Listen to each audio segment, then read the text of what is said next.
just to cut me down. Say my name just to spit it out. Does it feel better now? So tell me, where did we go wrong along the way? What happened to the purpose? 'Cause it feels worthless now. There's nothing left to say. 'Cause every time I tell myself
follow me when the sky starts to change?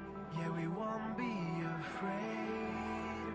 We'll never be the same again.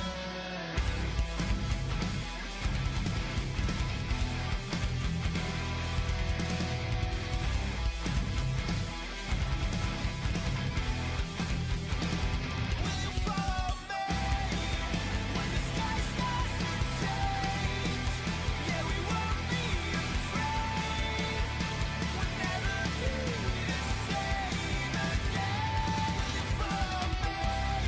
We won't leave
back your memories and set you up to take the fall.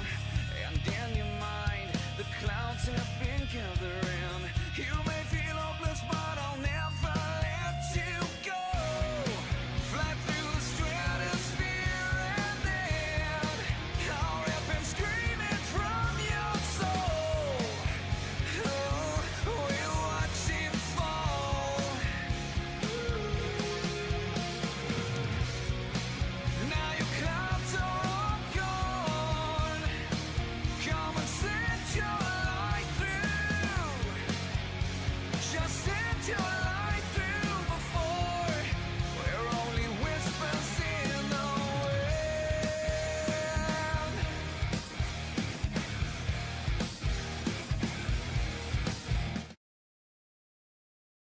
With anime in our souls and thoughts of wrestling out of control, we are a group of weebs who love the entertainment of professional wrestling. So allow us to be the voices inside of your head as we go through the wrestling events of the evening, give our thoughts and predictions on what's to come, and provide an experience inclusive to all you nerds out there. So grab your steel chair, yell for the table, get put through an experience unlike any other. We are brought to you by Anime We Studios, and this is the Weebs of the Ring podcast. Greetings, salutations, and hopefully you guys have had a great Friday evening.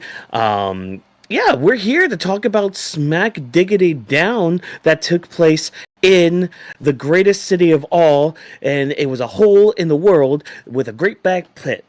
And the vermin of the world inhabit it. I know, Sydney, I know. You're tired of these pigs that are filled with spit, and it's only one place known as London. And if you know what I'm trying to reference, good on you. But neither here nor there. Hopefully you guys are having a good evening and all that. If you're new here, hey, welcome. I am, of course, your world champion Walk-ins here to give you the Smackdown, Lowdown, Beatdown, Throwdown of the evening. And, of course, I am never alone in this endeavor, for you see, I have two lovely gentlemen with me to help us go through the night. First and foremost, we have the man who is way too positive, maybe sometimes, trying to bring some light into the air and all that, make everything maybe seem a little better, you know, especially during this rocky road to WrestleMania. He is known as a visionary. He is known as a revolutionary. He is the one and only Legend D. Vash. Vash, how you doing tonight?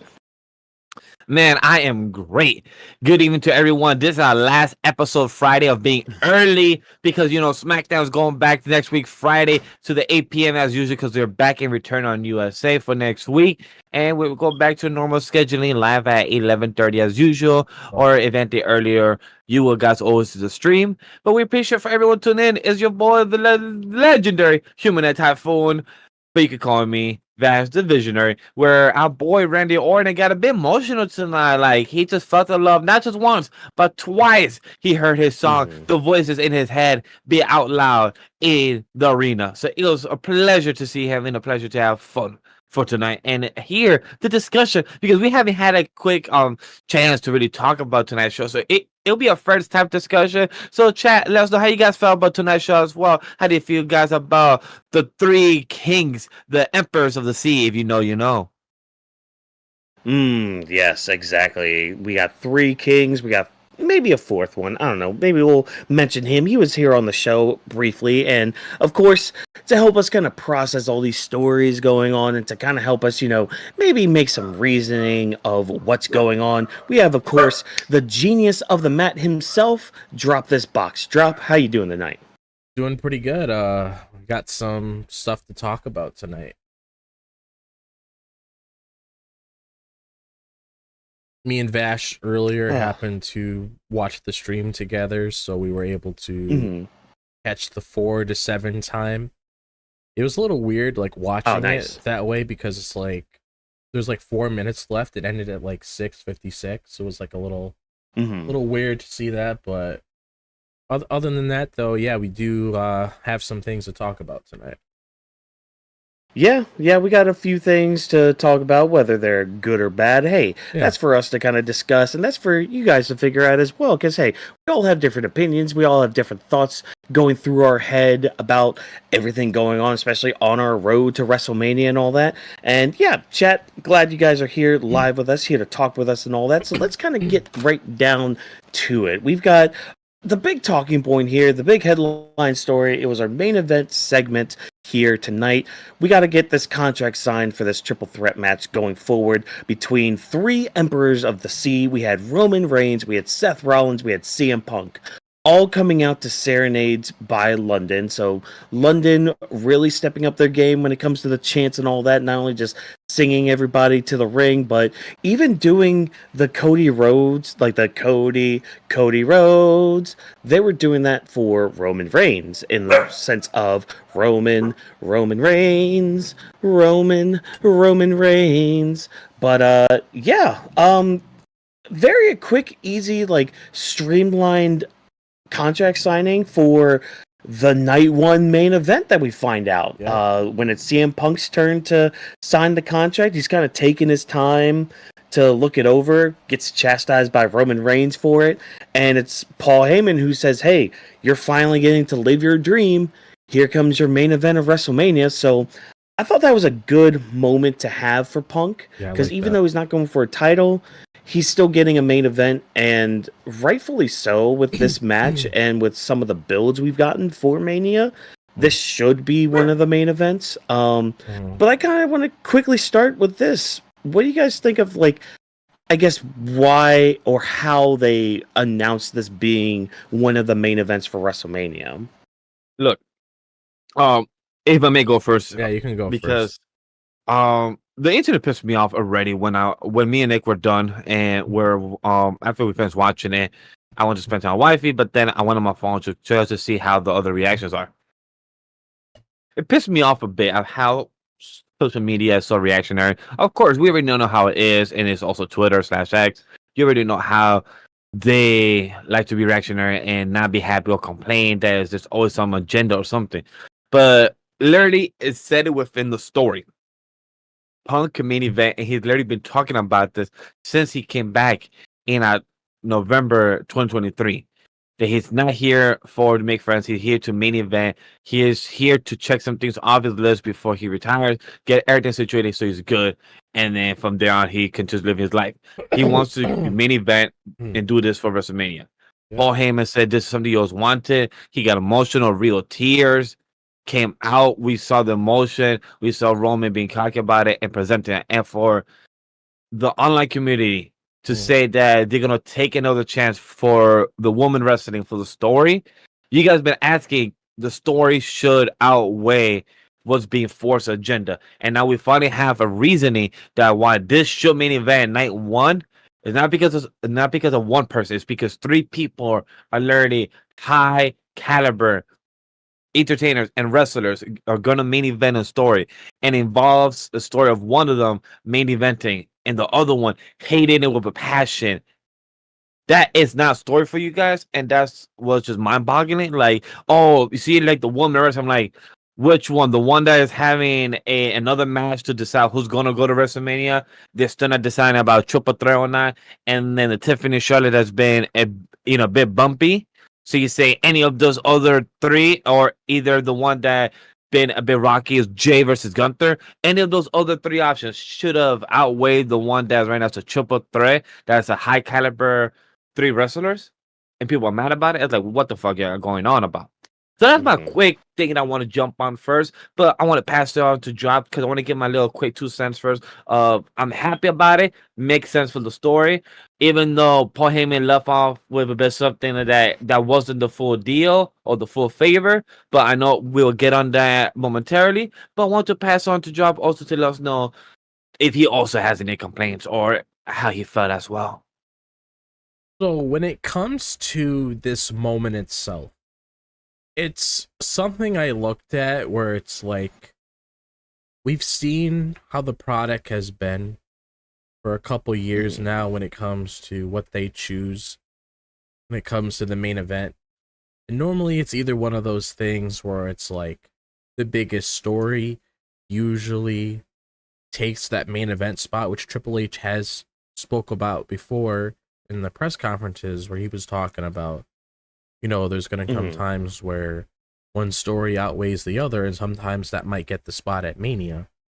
But then there's also one of those situations as well where you got to look at it from what we've been getting lately with Roman Reigns for the past couple of years.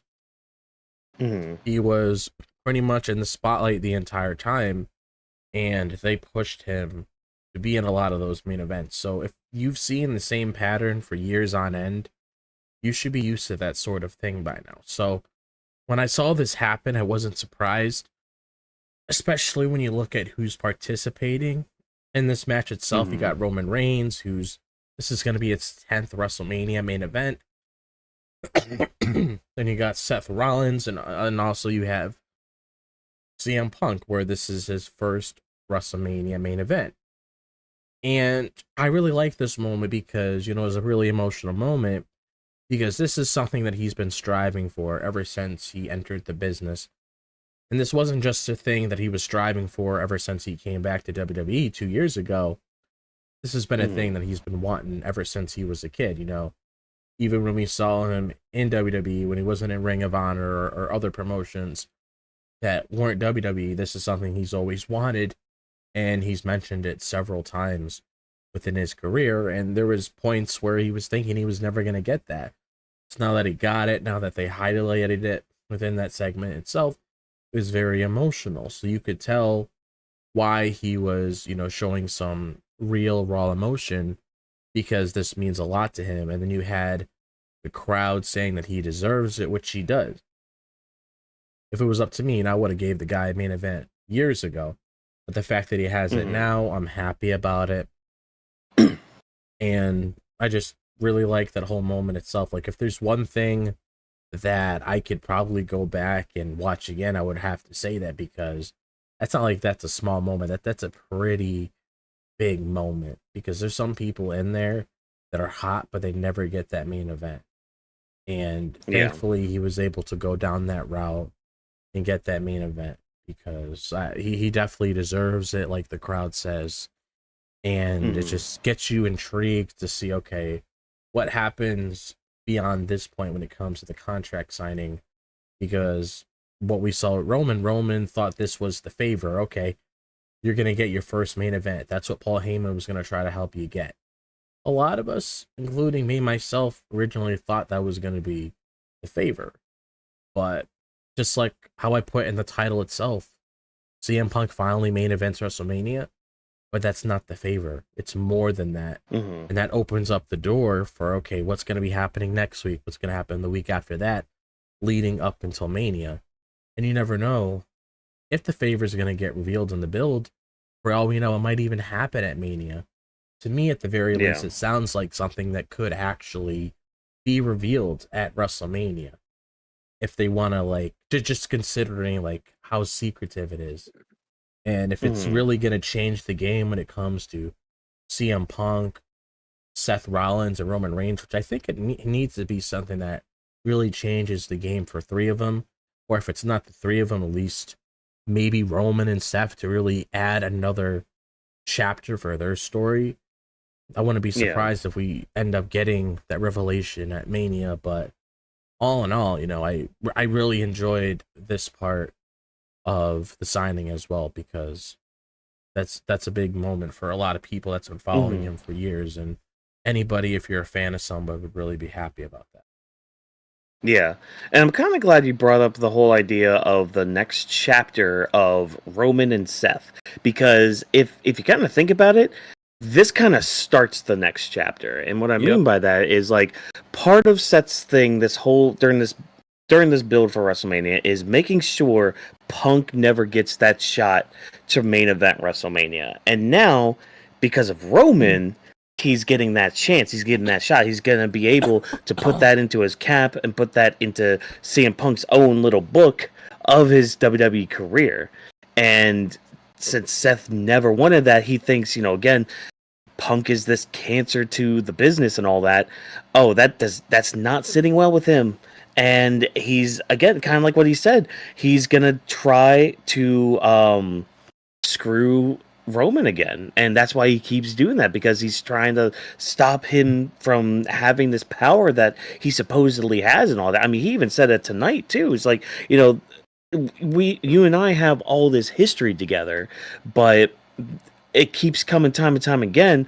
I have to screw you out of these positions. Why? Well, because you make these weird decisions that just go against what we were trying to build and all that. And I like to how Roman spun that too. It's just like, oh, what we tried to build? What our mission was? Nah, man. I was the one that did it. I was the one that brought us to the next level. I was the one that got us the Netflix deal. I was the one that made this company bigger than it already was. And I mean, there's something to that as well. I mean, he did have a record-setting reign in the company with the top title. He was the guy to beat. And I mean, if he wasn't that guy, Cody would have still had his story, but I don't think it would have meant as much as it did because of somebody like Roman holding that title. But that's a whole other different kind of conversation for a whole other time. I really liked mainly the Seth Rollins dynamic here, because again, these are two guys with a lot of history. This is just, like Seth said, another chapter in their long storied careers, even against each other. Just their rivalry itself is a novel in its own right, Even Seth kind of playing upon the fact that, like, that arena was apparently a place where they rode in on a damn helicopter almost, like, apparently 12 years ago and took out The Undertaker of all people, making a name for themselves in the company in that aspect. So, yeah, just this segment was really good. Go ahead. I was going to add one of the I don't know why, but I don't know if you guys can relate, but one of the saddest statements once we heard from Seth, exactly, what you give a recap of, and Seth saying that, you and I had a mission, and then one of the saddest lines that Roman says, but we died. We don't exist. Like, just hearing that shit is like, fuck. It's just like knowing that, like, for Roman Reigns, the character, like, Joe and Seth, I forgot Seth's real name, but like them in real life, they're probably best friends, and they're still talking, Colby. kayfabe. Yeah. Mm-hmm. But for Roman and Seth's character, just to know that the brotherhood they once had don't exist, and just saying that line, you hear the way and how that much carries, between Roman and Earth. And like, he was not that person that you once was, that person that you believed that was your brother in arms. You betray me and you backstab me the most, and it hurts the most. It just showed that, like, that scar has never healed. And it just shows that, like, yo, you and me, no matter what, just because we have teamed up the 1-2 time, we have fought against this and this, I still won't forgive you no matter what. It's just knowing that way on that word and that context. It just showed, like, this one promo, like, I believe me and Drop were watching the segment, and he was hoping he was hoping it wasn't another pull apart brawl. I was like, all right, cool. I just want a bit more. Exactly. We both agree at the end, but on my end, the beginning, I was like, I just hope I get a bit of promo from all three of them, which we did, and I'm happy that Seth did not crash out early, or he didn't crash out. Oh, yeah, exactly. Not yet. Like, hey, crash next week. Crash because that's coming. That's coming. Exactly. It's gonna come. But thank you for not crashing up tonight, because I just needed emotions to be felt, heard, things to be discussed, where we're not revealing all the apples on the table yet. Let's reveal only a few things, and then let's come back next week. Seth, don't need to crash out yet. I get it. You was angry. You was holding yourself. Bro was turning red. I'm like, cool. By the time me and Drop saw the end of the segment, we were both like, he was like, okay, not bad. I said I wanted more, but it's just because of what CM Punk said, and then Seth just staying quiet. But Roman, he didn't add no context to where was Seth crashing out about, even though he didn't care. But it was Roman just saying, look, I did this your favor. Once Roman heard that wasn't the full favor, Roman's face was like, and then the fucking Netflix just cut. And I'm like, damn it, like, the point on Netflix would be nice where just guys could just let us slide. Like, just let us watch them leaving. Like let us feel that they left a business meeting, not just like your TV cut. That's it, it's a wrap.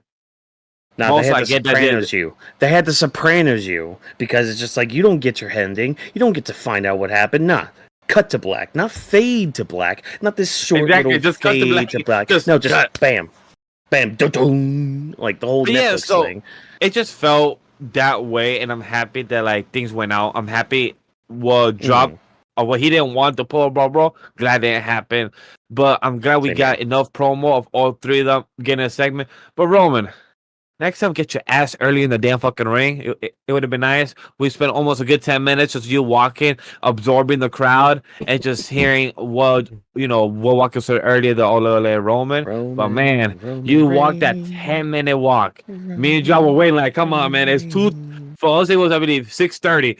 But during the actual during the actual show SmackDown, it was 10:30. I'm like, man, we have 30 minutes. Don't just kill us with fucking entrances right now, guys. Come on, just speed this shit up. Look again. What did Sweeney Todd say? There's no place like London, and they wanted to bring it. They wanted to just serenade all the guys into the ring, some of the girls too, and all that. And Yeah, they did. I'm just surprised that they used the Cody Rhodes thing on Roman. That was kind of cool because like you kind of hear like 2 or 3 guys start it in the crowd, and then everybody else is just like, oh yeah, wait a minute, that's kind of catchy. Hold on, wait a minute, Roman Reigns, Roman Reigns. Like, If anybody has watched the fact football we games, got- it's fun. Mhm. The fact that we got cocky Roman Reigns for this, like not Oh, like yeah. tribal chief Roman Reigns, like we got like kind of laid back, like cocky as shit Roman Yeah. Reigns. Like, nah, guys, He was feeling sign the himself. contract. Oh yeah, he was totally himself in this segment. Oh yeah, like, check 1 box, check 2 box, and the final one. Check the third. We are chilling out here. We getting shit done.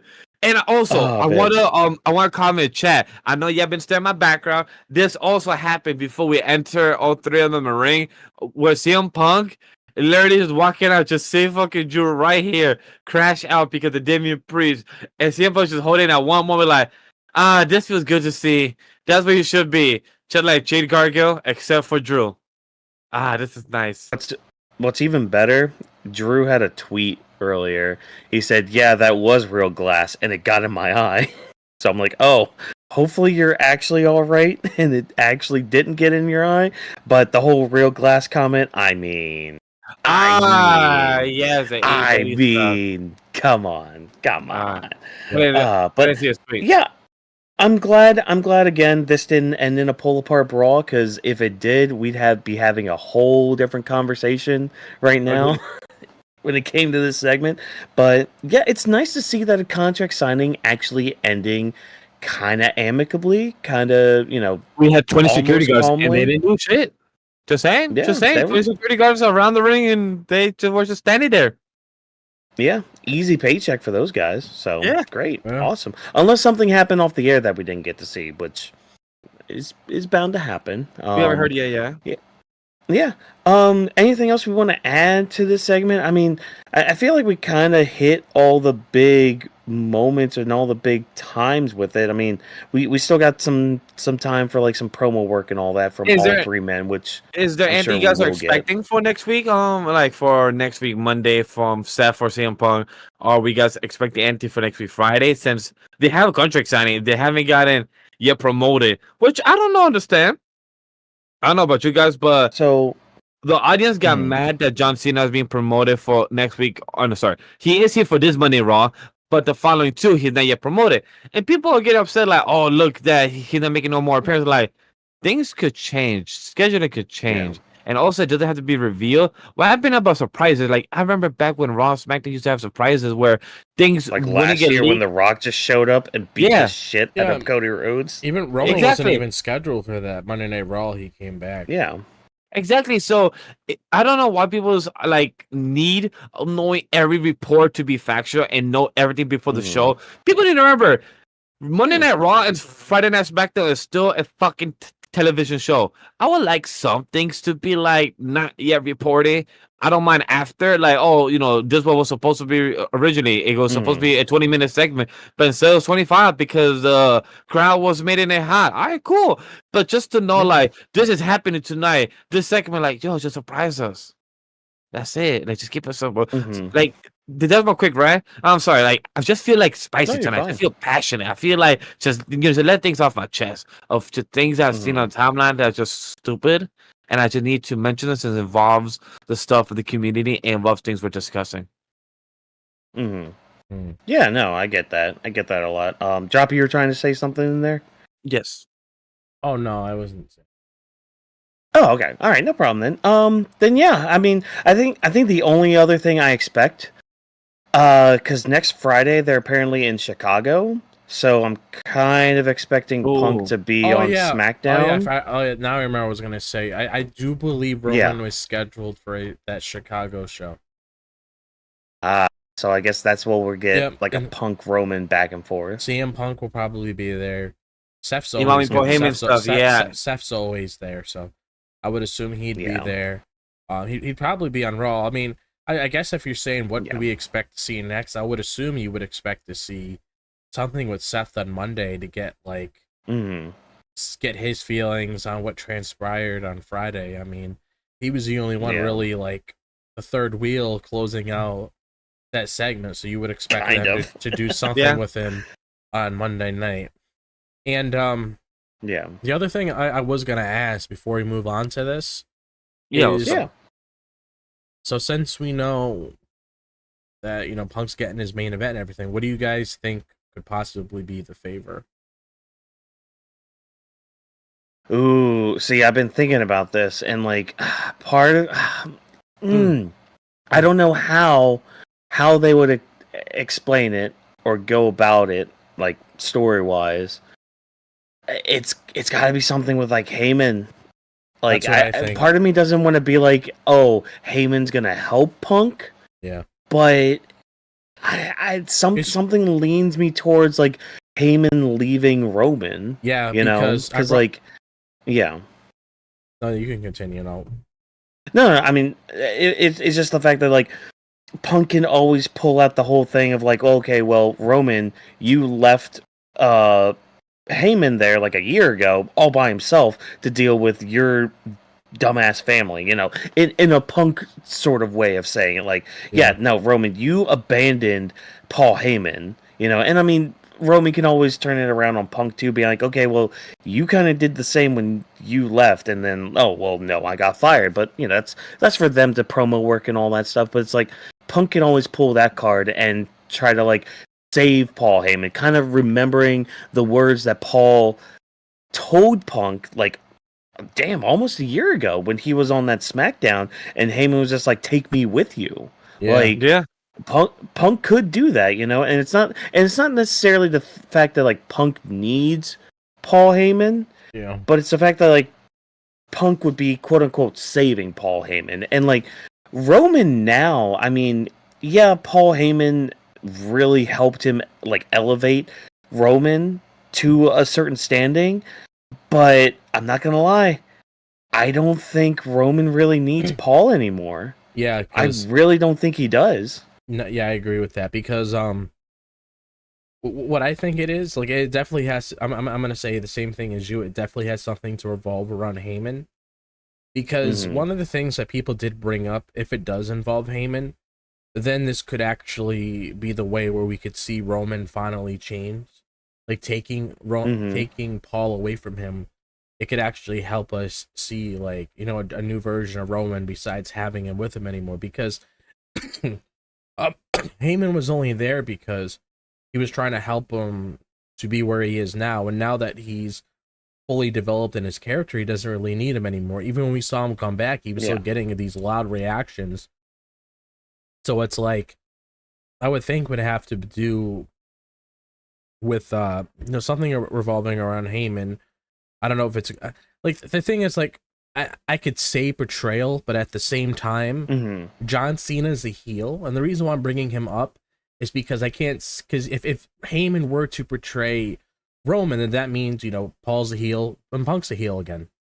But you can't really tell that story, and with John, knowing how John's a heel, if Punk's also a heel as well, so you kind of have to keep Punk face, if that makes any sense. Because I don't think they're gonna blow through this. Because I don't think they're gonna blow through this John Cena heel thing at WrestleMania. I think it's gonna go like a little past that because it'd be kind of weird just to have it for this time and then just do away with it towards the end of Mania and just shake Cody's hand or whatever the hell it is. Like I definitely expect it to go more. So, it's really hard to say. But like something with Heyman, we don't know if it's gonna be one of those things where it's like he gets him closer to a title or whatever. Like we don't know. That's why like it's kind of hard to really guess what it is. Like the only thing you could say it could be Heyman at the same time. Maybe it's not, because a lot of people thought it was him getting his main event. It wasn't. So he probably knows what a lot of people are theorizing online, and he's probably trying to catch people off guard. That's why he closed off the show saying, but that's not the favor. Because even Roman was buying it, saying, all right, that's the favor, you're getting your main event. Nope, it's not that simple. Sometimes when people think of the simple things, it works. And sometimes it's something that's right in front of you that you're not even thinking of at the time. So, honestly, it's all about the execution. Yeah, so I'm honestly just going to wait and see what it is. And I'm not going to try to really predict because I can't really think of anything. So I'll just let them do what they need to do to really get me to that point. And the other thing I was going to say with this as well is you would expect this main event to have some sort of like big angle to close off night one, because you can't just have it being one of those things where it's like Roman gets bragging rights, Seth gets bragging rights, Punk gets bragging rights. Like there has to be something that happens that evolves the story. Just like how we're probably going to see with Cody and Cena once they close out night two. So that's another thing to factor in as well. So that's why I'm saying people say we might find out the favor during the build to WrestleMania, which we very well could. But at the same time, it just makes it seem like it's going to happen at Mania. Yeah. Yeah. I could see that. See it definitely happening. Yeah. Vash, did you have anything else to add with that, or? No, I don't. No? You know, we mentioned Cody. What did he do tonight? Yeah. Well, it's kind of funny with this segment, like looking back on it, a lot of it doesn't really deal with Cody, but I'm just gonna keep it in as is, because fudge it. A lot of that's another thing too with like tonight. A lot of stories kind of started intertwining with each other. Yeah. And we're already starting to plant certain seeds for after WrestleMania time. Yeah. Yeah. So it's like opponents, future mid cards, future what if Drew wants him, Randy wants him, everybody wants Cody. He said, hey, I'm your next sugar opponent. That's what we got. Yeah. And it's kind of interesting because it's like, okay, we're still trying to build Mania, but we're also starting to like remind you guys, okay, there's a lot of other threads going on in here. So like with the whole stuff with like Cody and all that, Cody doesn't really talk too much tonight. He really just kind of comes out there in his warm-up stuff, gets a couple woes out from the crowd. It's really just to kind of hype the crowd up for the night. He's a good listener, very good listener for the crowd. Yeah. Yeah, exactly. And, you know, he doesn't really get a lot of words out until Randy Orton comes out.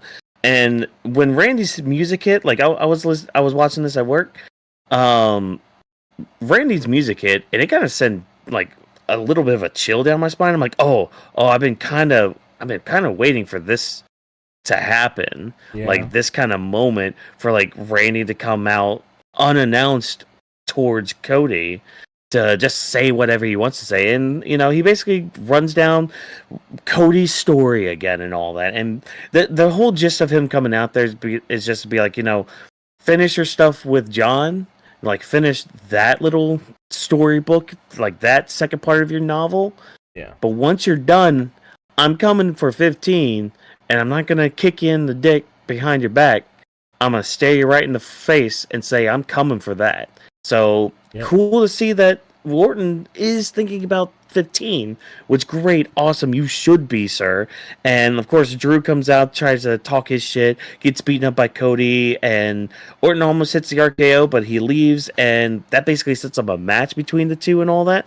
How did you guys feel about Orton's promo here towards Cody? Because like he was kind of bigging him up a little bit, like saying how he did wonders for the business, not only outside of the company, but when he came back in too, like selling out crowds and all that, and basically making the business boom again. I mean, because that's the thing, like Cody's story really did kind of light a fire in the ass of WWE to kind of like really up their game a bit, and to the point where a lot of people are talking about WWE again in the mainstream, which is kind of cool.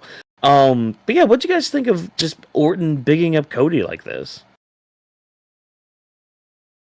So Go ahead, what Drop. I will say, Yeah. what I will say about this is, it makes sense to see Randy express himself this way towards Cody, considering the amount of history that they have with one another, because this is a guy that Randy took under his wing to really bring him to where he is right now. Like, Randy's one of the reasons why Cody's in the position that he's in, because he took him under his wing, he showed him the ropes and everything to really get him out there. And then, like Randy said himself, and even we've said it before, and it's also a known thing within the wrestling world itself, and it's not a small thing. It's a big thing. Like, it literally changed the industry. Where Cody left WWE all those years ago, he decided to rebrand himself, start over from level 1. Kind of like if you're playing a video, let's say like I'm playing a Pokemon game, for example. Let's say that I'm not really getting what I want with the game I have. I'm starting from level 1. I'm grinding, I'm getting the right Pokemon, getting the right moves, getting the right stats made. If I'm trying, let's say I'm trying to like build like some sort of competitive team whenever I start from level 1. That's pretty much what Cody's doing. He's trying to rebrand himself, going through a whole bunch of indie promotions, then getting to the point where they have All In to really kickstart AEW, start things off from there when it comes to, really changing the game within the industry with that company, which it did, which is one of the very reasons why WWE pushes itself hard, because now they have competition and that helps them want to do better, which is a good thing to have. Yeah. That's why I don't want to see people saying, oh, well, this company shouldn't be here or that company shouldn't be there. They both need to exist. Otherwise, you wouldn't be getting weekly television like this. And that's a very good and positive thing.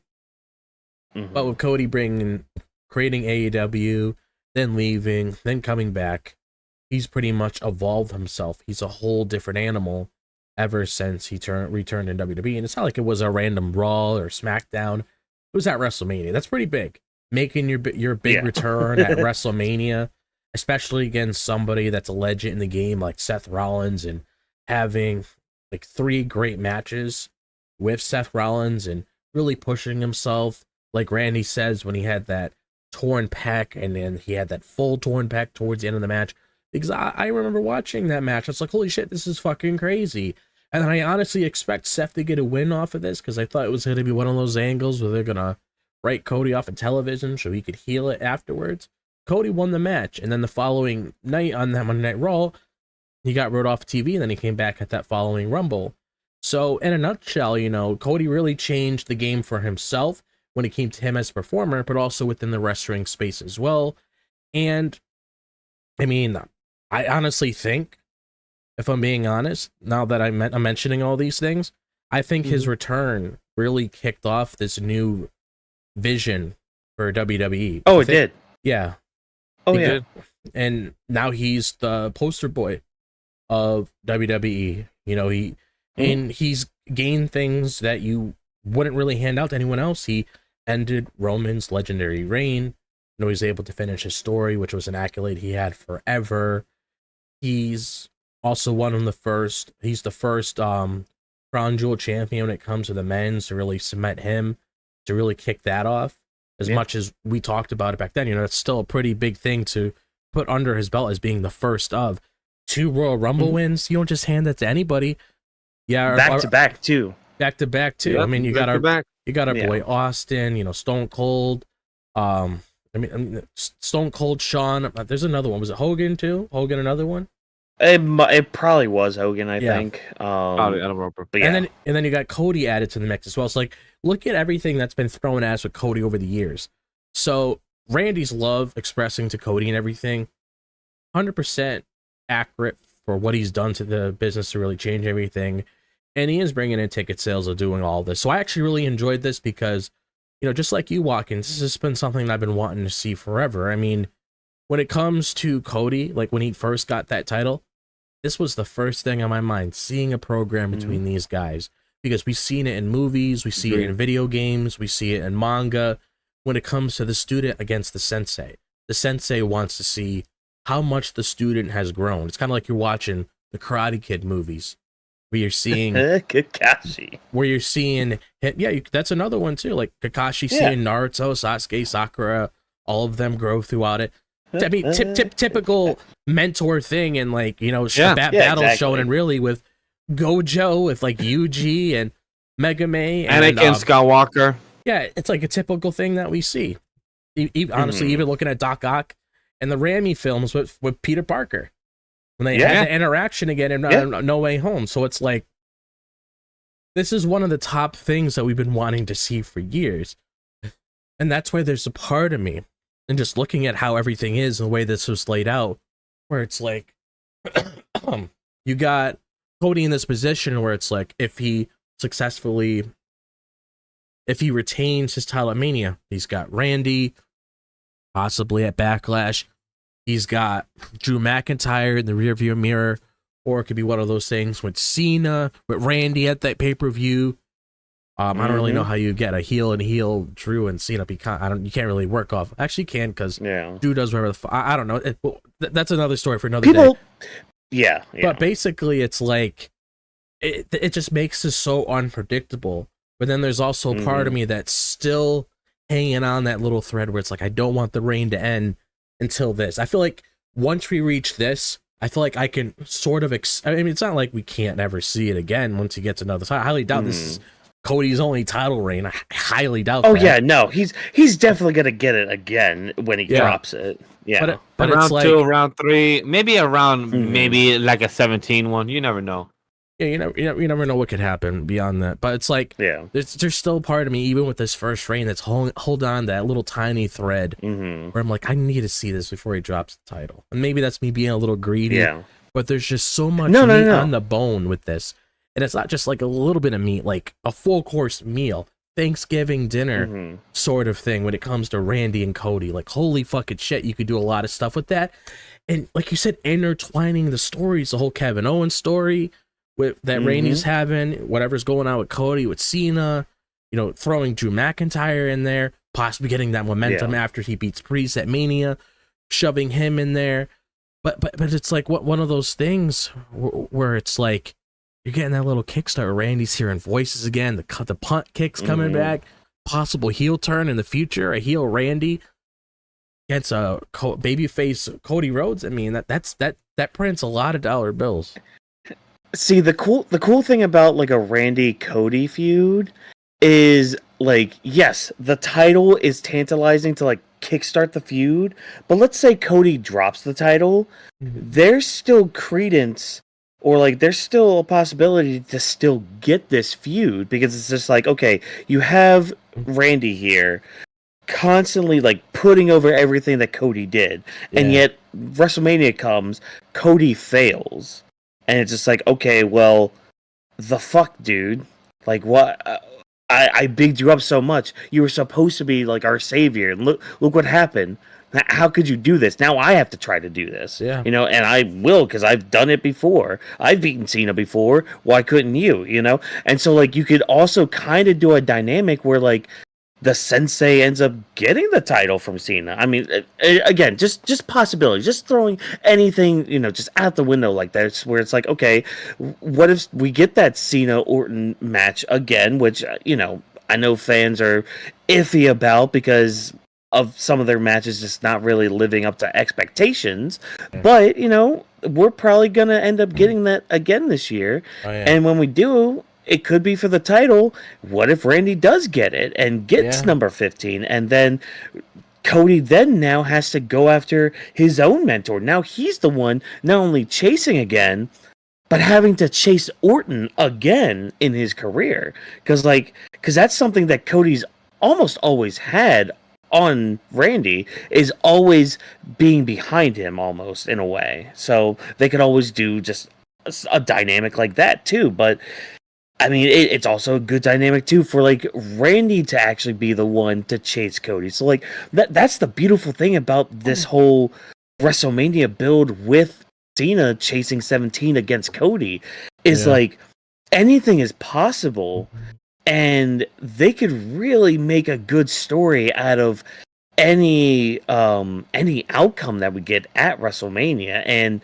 they could really make some magic with anything that's happening. Like, see, that's what's beautiful about some of these main events that we're getting, like just like the triple threat, only I would say, you know, again, this has more possibilities and more just intrigue going behind it, because like there's so much that could happen, especially in this coming year with a heel John Cena. Like, what if this version of John Cena does fail? Well, then what next? What's next for the rest of the year? Like, is it still going to be the chase? But now he's a heel now, so how does that dynamic work with a lot of the other people and all that? Like, even with like the whole Drew McIntyre thing. So it's like if you throw Drew and Cena together, I mean, people already like Drew anyways. So even though he's kind of booked as a heel, I could still see them kind of playing something up with a Drew Cena thing, you know. But that's a whole other topic for if that happens. Again, I like to throw just different ideas just to kind of get us kind of talking and like speculating and all that stuff. But Vash, I'm gonna turn to you. What did you think of just like Orton bigging up Cody like this, and like I guess any possibilities you kind of thought of as we were kind of going off of all this? Look, try to keep it straight to the point, simple. Drop and walk and set it to the point. Like, knowing the possibilities of where we could end up with is true. I like that Randy came out, had the emotional moment, like we said earlier in the beginning of the stream, exactly 1 hour ago or 45 minutes ago, when we had myself talking about how Randy was emotional, how he got loved by the fan singing the song. Like Walken said, that he felt the emotions hearing whether he's from. Randy just actually give those high remarks to Cody. All those was a great highlight. Having Judah come out was good because it was a good reminder to us, the audience, like, hey, WrestleMania is done, but I don't mean we're not done yet. There's still more to go. New season restart, new opponents. So Cody, like, just because you're done with the Rock, my apologies to John Cena. I mean, yeah, I'm not wrong because you're dealing with the Rock that's involved in this. That's all, like, not wrong. But chat, it just works out in the favor that Drew, Randy are not wrong. They say, hey, you're done with John Cena. We got you next in Backlash. So it's great for the story. It's great for St. Louis because we know Randy was going to probably lead up to next for Backlash. Would we want John Cena and Randy already right around the corner after Cody and John Cena? Like, is that the next thing, like using that trigger already? But it really depends on what's the story. yeah. Other than that, I don't got much to add because you guys really nailed it very well on what it is. So I don't want to sound redundant to repeat. But you know what I could do is give us a transition for the Drew McIntyre versus Randy the Viper Orton. And this was a good match. Honestly, this was a good match. I believe I told Drop that it's nice to see that we're getting a free match because of Friday Night Smackdown. We have two competitors that will literally kill it as a PoE, and they did so good. Like, this was a nice of a singles match. Yeah, I'm glad. I'm happy. Like, commentary is putting this match over as a PLE worthy match, because this is like this is Randy Orton versus Drew McIntyre. Yeah, this is something you could see on like a Backlash or a Money in the Bank match or anything like. I agree. This was a good match for what it was. Drew kind of being cocky and showboaty throughout, but I think one thing too to kind of keep in mind with that, and shout out to the production team for this. I don't know if they were doing this all night or if they'd been doing this for most of this European tour or anything. During Drew's entrance, they cut away like under his name and all that. They said he was 3-0 in London, which I really like how they do things like that, because like it's part of that world building we're getting with WWE again, like doing these international shows like this, whether it's SmackDown, Raw, or the PLEs, like we're making. And I think I said this on one of our past episodes too. I like how we're making locations matter. Yeah. Like, okay, we're in London. We've had shows in London before. We've been in like televised events in London before. These people have won in this space before. Like, let's kind of play upon that. Like, yeah, London. Like, it's not just Money in the Bank London. It's London. Like, this is an event in London. How many times have we won in this place? Drew McIntyre is now 4-0 in London because he beat Randy tonight. Now, there's an asterisk with that, which we'll get to, but like the record still shows he's still undefeated in London. So no matter what, when you go to London, because that's kind of his hometown in a way. Like, yeah, he's Scottish and all that, but like everybody in Europe loves freaking Drew McIntyre. Oh, yeah. You know, and. I mean, Scotland's really not too far away from the UK. It's not. So, yeah. You bring a good point. Yeah, the production, they've been showing the production and the graphics has been helpful. Even I believe when Randy came out, they show how much belts he has had, tag titles and everything. So they've been showing the production. Even when they're ending on their last hour of the show, they show this happened this morning. The results of Street Profits versus versus Pretty Deadly. This happened versus this happened, and this was the result. So they've been improving the graphics, trying to make it the show more presentable. So it's good once you find the right fit. You want to elevate your content. So I'm glad the Triple H regime, the production team, the graphics team are working their due diligence. So I appreciate them for that. And KO.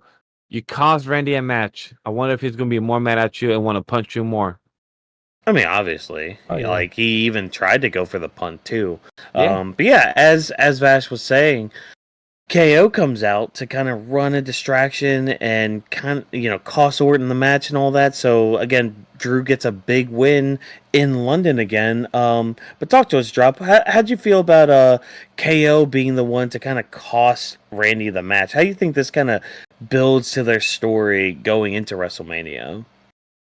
I mean, one thing's for sure is that punk kick isn't just going to be a simple punk kick. Like, we obviously know he's not gonna like literally like kick his head off of his shoulders, but I mean, it might go into the bleachers. It might, but it could very well be one of those things where it's like it could have just been like punk kick, but now you're expecting like some very aggressive Randy Orton once he gets you in the ring at WrestleMania, wanting to just tear you limb from limb. It's almost like when Kratos, like during the Greece era, before like where he is now in this modern God of War, where he was very aggressive, especially when it came to people that really pissed him off. It's almost like you're getting that version of Randy Orton. The more you just keep fucking him over in matches, or the more that you're just ruining different kinds of or just basically just pissing him off. And we've seen Randy Orton pissed off, and even Kevin Owens was saying last week, he's like, oh, we don't really want to bring you back down to that place again. It's like, you say that, but you're literally building, you're literally building the path to awaken that version of Randy Orton, which is very dangerous. And that's not me just saying like he's dangerous, like saying that very lightly. He's done some pretty sadistic things when he was in that mindset. Like, I still remember that feud he had with Triple H where he tied Triple H to the turnbuckle where he couldn't move, and he was like RKOing Triple H's entire family in the ring. And I believe he even gave Stephanie a punk kick, and I remember he gave Stephanie like a kiss. Oh yeah, the little smooch. Yeah, like the little smooch right in front of him. And Triple H, he couldn't move an inch because he was stuck in that position because he was tied there and he had to watch the whole thing happen. So it's like the more you piss Randy off, I mean, the more he's going to, like, figuratively with a snake, he's going to strike. In fact, that venom, you're going to be paralyzed and you're not going to be able to get up. But I thought this was a great match between the both of them. Like, the match was being a showcase. I mean, this is like a PLE level match when it comes to these two top performers. This is something that you don't normally get on like regularly scheduled programming when you throw like two big names with one another. Like, yes, we've gotten this match before and like PLEs, of course, but you know, this is some these are like two of your top guys when it comes to your main eventers on the roster. So, you know, this was really good throughout. Obviously they know each other because they worked with one another. And I'm interested to see like what's going to evolve with Kevin Owens and Randy next week when it comes to what they're going to say to each other next. Like, oh yeah, I want to hear like what Owens has to say, because he can't really say that he wants to not go down that path to see that Randy again. Like he needs to think of some new material to really shoot back at him, to really put Randy in a position where you're just gonna turn him even more into that monster he was before. Yeah, I'm kind of hoping next week leads to them maybe adding a stipulation to this, because I know we've talked about that before on this show. Like, yeah, I think this match could really use for stipulation, and I mean, you usually get at least one or two stipulation matches during WrestleMania, and I mean, if what my theory in my head is gonna go to where the SmackDown tag titles might end up at Mania, and how that might be that match. This could be the other one that could get a good stipulation for maybe one of the other nights on WrestleMania. But yeah, again, the match is really good. KO comes out for distraction, all that stuff. Yeah, I think we're building pretty well, not only for like Randy KO, but for things in the future, like we talked about earlier. But of course, for Drew versus Priest at WrestleMania, because not only did Drew McIntyre get a big win in London, but we did kind of build more towards his story with Priest, because like he's going out for a pint with this Grammy Award winning star from London, which the name, I probably should have wrote his name down. So apologies to you, good sir, who apparently is a big Drew McIntyre fan. So Yeah. that was cool to hear about. But yeah, Drew's about to get ready to go out for a pint. He talks to Jackie Redman, just like, look, not even Damian Priest came, and I called him out last week. He's just a little bitch and all that. Like calling Priest out a little bit on there. I love the framing of this with Drew opening the door and Priest just standing there like, yeah, I've been waiting here for hours for you because I know you parked here. I don't know if anybody remembers the meme, but it reminds me of AJ Styles with Undertaker behind him. Oh, the Undertaker. Yeah, it literally reminds me of that. I was just Damian Priest just waiting for me, like, I've been waiting for you. What's up, bud? I've been watching the monitor here on the side, just waiting for you to open the door. For kayfabe, I've been waiting here for 5 hours, waiting for you to come out and lose your fight. Yeah. Yep. And yeah, they have a bit of a brawl. Damian Priest does a South of Heaven to Drew McIntyre on the windshield of a car. And yeah, we yeah, just as what's happening behind Vash right here, like getting put through real glass, Crimea River. Yeah. So I mean, I think this segment kind of helped, like, again, it solidified the fact that like this is a WrestleMania worthy feud. Like all the people that were just like, oh, Drew deserves better. Oh, Damian deserves better. Yeah. So put them against each other because they have history just in the past year. Why not? Because guess what? One of them's going to end up with the forward momentum after WrestleMania. And I mean, it could go either way. Personally, I would go like Drew, but that's just me. I agree. Yeah, I thought this was just a simple segment to just push their story forward. I don't know, do you guys have anything like to add or to combat that? No, I agree. I mean that's basically what it was. Give Drew some momentum, especially with what's going on with Priest, and also just forwarding the story with Kevin Owens and Randy Orton. Yeah. Yeah, so, you know, short, sweet, and to the point. Again, we lumped that in with the Cody Rhodes stuff in the main title picture of SmackDown, because, I mean, all these guys can be top contenders, and there's an argument to be made for each and every one of them, even after WrestleMania.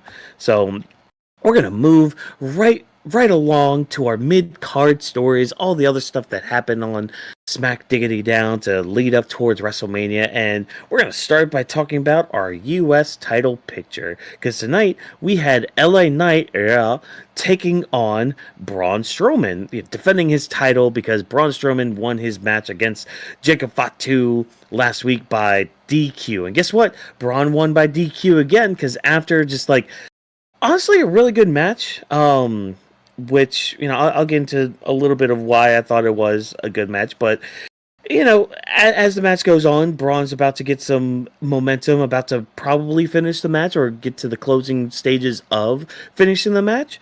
But out comes Jacob Fatu to a loud pop from the crowd with him coming out, just attacking both men. Braun first, so keep that in mind that technically Braun was attacked first, so he won by DQ against LA Knight. But yeah, Jacob Fatu just making that statement about from last week and all that, about how he was basically screwed out of this shot of that for the US title. And before we get into his stuff with Solo and Tama in the back, I kind of wanted to just like talk about the match too, because like I think this is a good match, and I had this thought too while I was driving home and while this match was playing and all that. Like this, a good way to kind of tell how good a wrestler is. Like, yeah, of course you could have your flippy doos and your big spots and big moments and all that, but like I think a good way to really know how good a superstar or a wrestler are is seeing how they handle a big man. And what I mean by that is just like, how can they use their offense to take down a big man? Whether it's like a cruiserweight against a giant or somebody like LA Knight against a giant. How are they able to use what's in their repertoire to really take down a big man? And I thought LA Knight really did a good job because like, yeah, he goes in for like a couple brawls. He tries to like test his strength a little bit with Braun to kind of see like where he's at. And he tries to do like a couple back suplexes and all that. And that kind of is the story. Is like, okay, he keeps going for like this back suplex to try to just get Braun Strowman down, which he's able to after some time. But yeah, it's a good way to kind of show like it's good in-ring storytelling is what I'm trying to get at. Is just like seeing how somebody can handle a big man in the ring. And I think that's a really good testament to how good a star is. But I'm going to bring it to you guys first. I'm going to bring it to you first, Vash. What did you think of this match first before we kind of dive into the Jacob Fatu solo stuff? So what did you think of this match? What sucks is that cage match it doesn't have the current data since they're waiting for That's fine. SmackDown officially to join, officially to be done to actually have the current information. Yeah. Since they don't want to probably VPN or whatever reason that may be. It's because I have the no contest, but they don't have how long the match was. Since I've been trying to do more analysis, like like Michael Cole, Joe give the analysis, a bit like Jackie, gives the data. So, but speaking of match alone, I do agree with Watkins.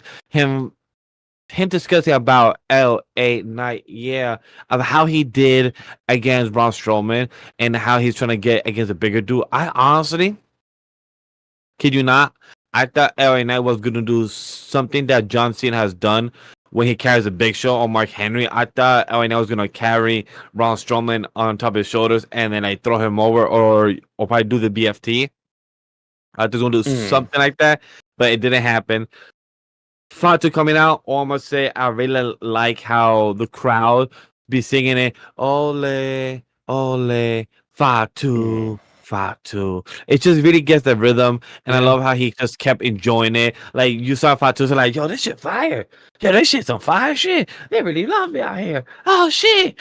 I don't know why I give Fatu that, the voice tone, but yeah, but doesn't make him sound, he's like, yo, that shit fire. And he just be swinging on Braun Strowman, but the match was good. I don't have any crazy spots to mention that I remember because when me and Drop was watching it, me and him both said it almost at the same time. Like, yeah, this match is gonna happen in no contest or DQ because he's gonna come out and interrupt. And once exactly came out, me both Drop like, yeah, it was gonna happen. We knew. I think we had said that last week too. Yeah, Like, I believe we did. I think we had mentioned that last week. Like, yeah, there's no way this match ends up with an actual finish. Like, oh man. But Drop, what'd you think of the match then? So I probably have to say the same thing too, because we haven't really seen LA Knight in a predicament where he's going up against somebody that's like a lot bigger than him. Normally it's people that's like around the same size as him when he's in his matches, so it was pretty interesting to see like how he was gonna strategize against Braun Strowman. Like, we knew heading into this match he wasn't gonna drop the title. And if I'm being perfectly honest, I also didn't expect this match to really have a clear winner, because we had to play off the story of what happened last week when it came to Solo's involvement in the match and why Jacob Fatu was pissed off backstage, which he had every right to. So when, you know, Jacob Fatu came out of there, I mean, it started making me think what you were talking about, Watkins.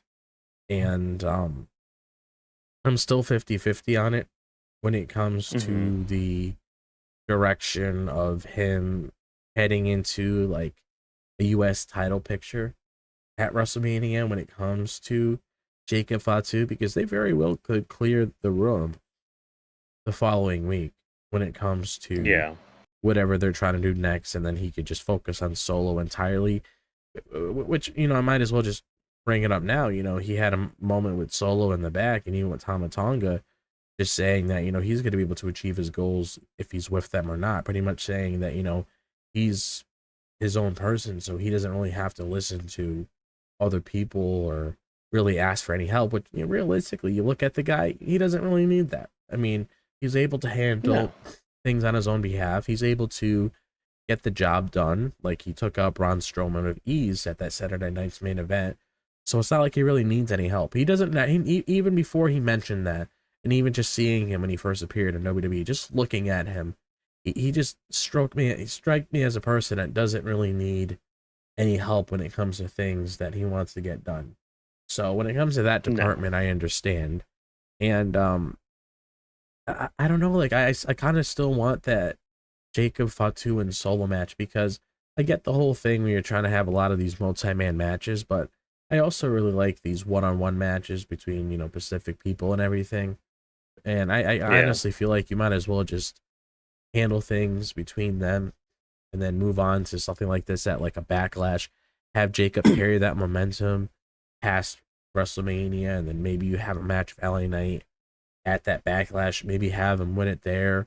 You know, have him have some little reign with it heading into the summer, or whatever the case may be. I don't really know. But it almost seems like it's going to be one of those situations where it's like it's going to be LA Knight, Braun Strowman, Jacob Fatu, and possibly even Solo Sikoa getting involved in a US title match at WrestleMania, which would end up being another fatal four-way match for the mid-card title when it comes to the US title on SmackDown, which is why I'm so torn, because it's like I can understand if they would do it, because it kind of planted the seeds for that to potentially happen. But there's also a part of me that doesn't want it, because I don't want every single match to be identical to one another. I mean, we always come on here and talk about how great the story's been with Jacob and Solo just by itself. It almost makes it feel like just have them settle the beef between them. They showed a segment. They had a segment backstage. Solo telling him to keep his voice down, his tone. Have Jacob Fatu respond the way he did. I mean, I just want to see these two. So I don't know, but it's like what we're getting with Braun Strowman. I would assume that's the direction we're heading down again, possibly. Having a last man standing match. Yeah, Jacob kind of hit it right on the nail. Just like, I will be the last man standing. It's just like, oh, I see what you're doing there. You guys are gonna have a last man standing match soon, and it'll be fun. It'll be great. And yeah, that's the thing. It's just like, you know, I'm kind of in the same boat with you. It's just like I would rather one-on-one match between, like, you know, Jacob and Solo at Mania and LA Knight against whoever at Mania, but like, I mean, just the direction they're going right now, it feels like it's gonna be a multi-man thing, and it's like, okay, if we're doing that, I mean, could we have the full turn from Solo and Jacob happen at Mania then? And I mean, I think my biggest thing just with it is, as long as they capitalize on this momentum that's Jacob has right now, I would give it to him. Yeah, like even if you guys are gonna do a multi-man at Mania, great, fine. Jacob needs to go over then, and then do the singles match with him and Solo at Backlash. Because then there's a title involved too. But like either way, like I'm sorry, I heard you hear the crowds. Jacob's supposed to be a freaking heel in the company, and he's getting cheered like the biggest babyface in the company, like, or at least on the show. Like, again, they freaking made a chant with the ole ole fatu fatu. Like, the guy's a star. The guy has some great momentum. Capitalize on it. Like, you guys are good at doing that. You guys.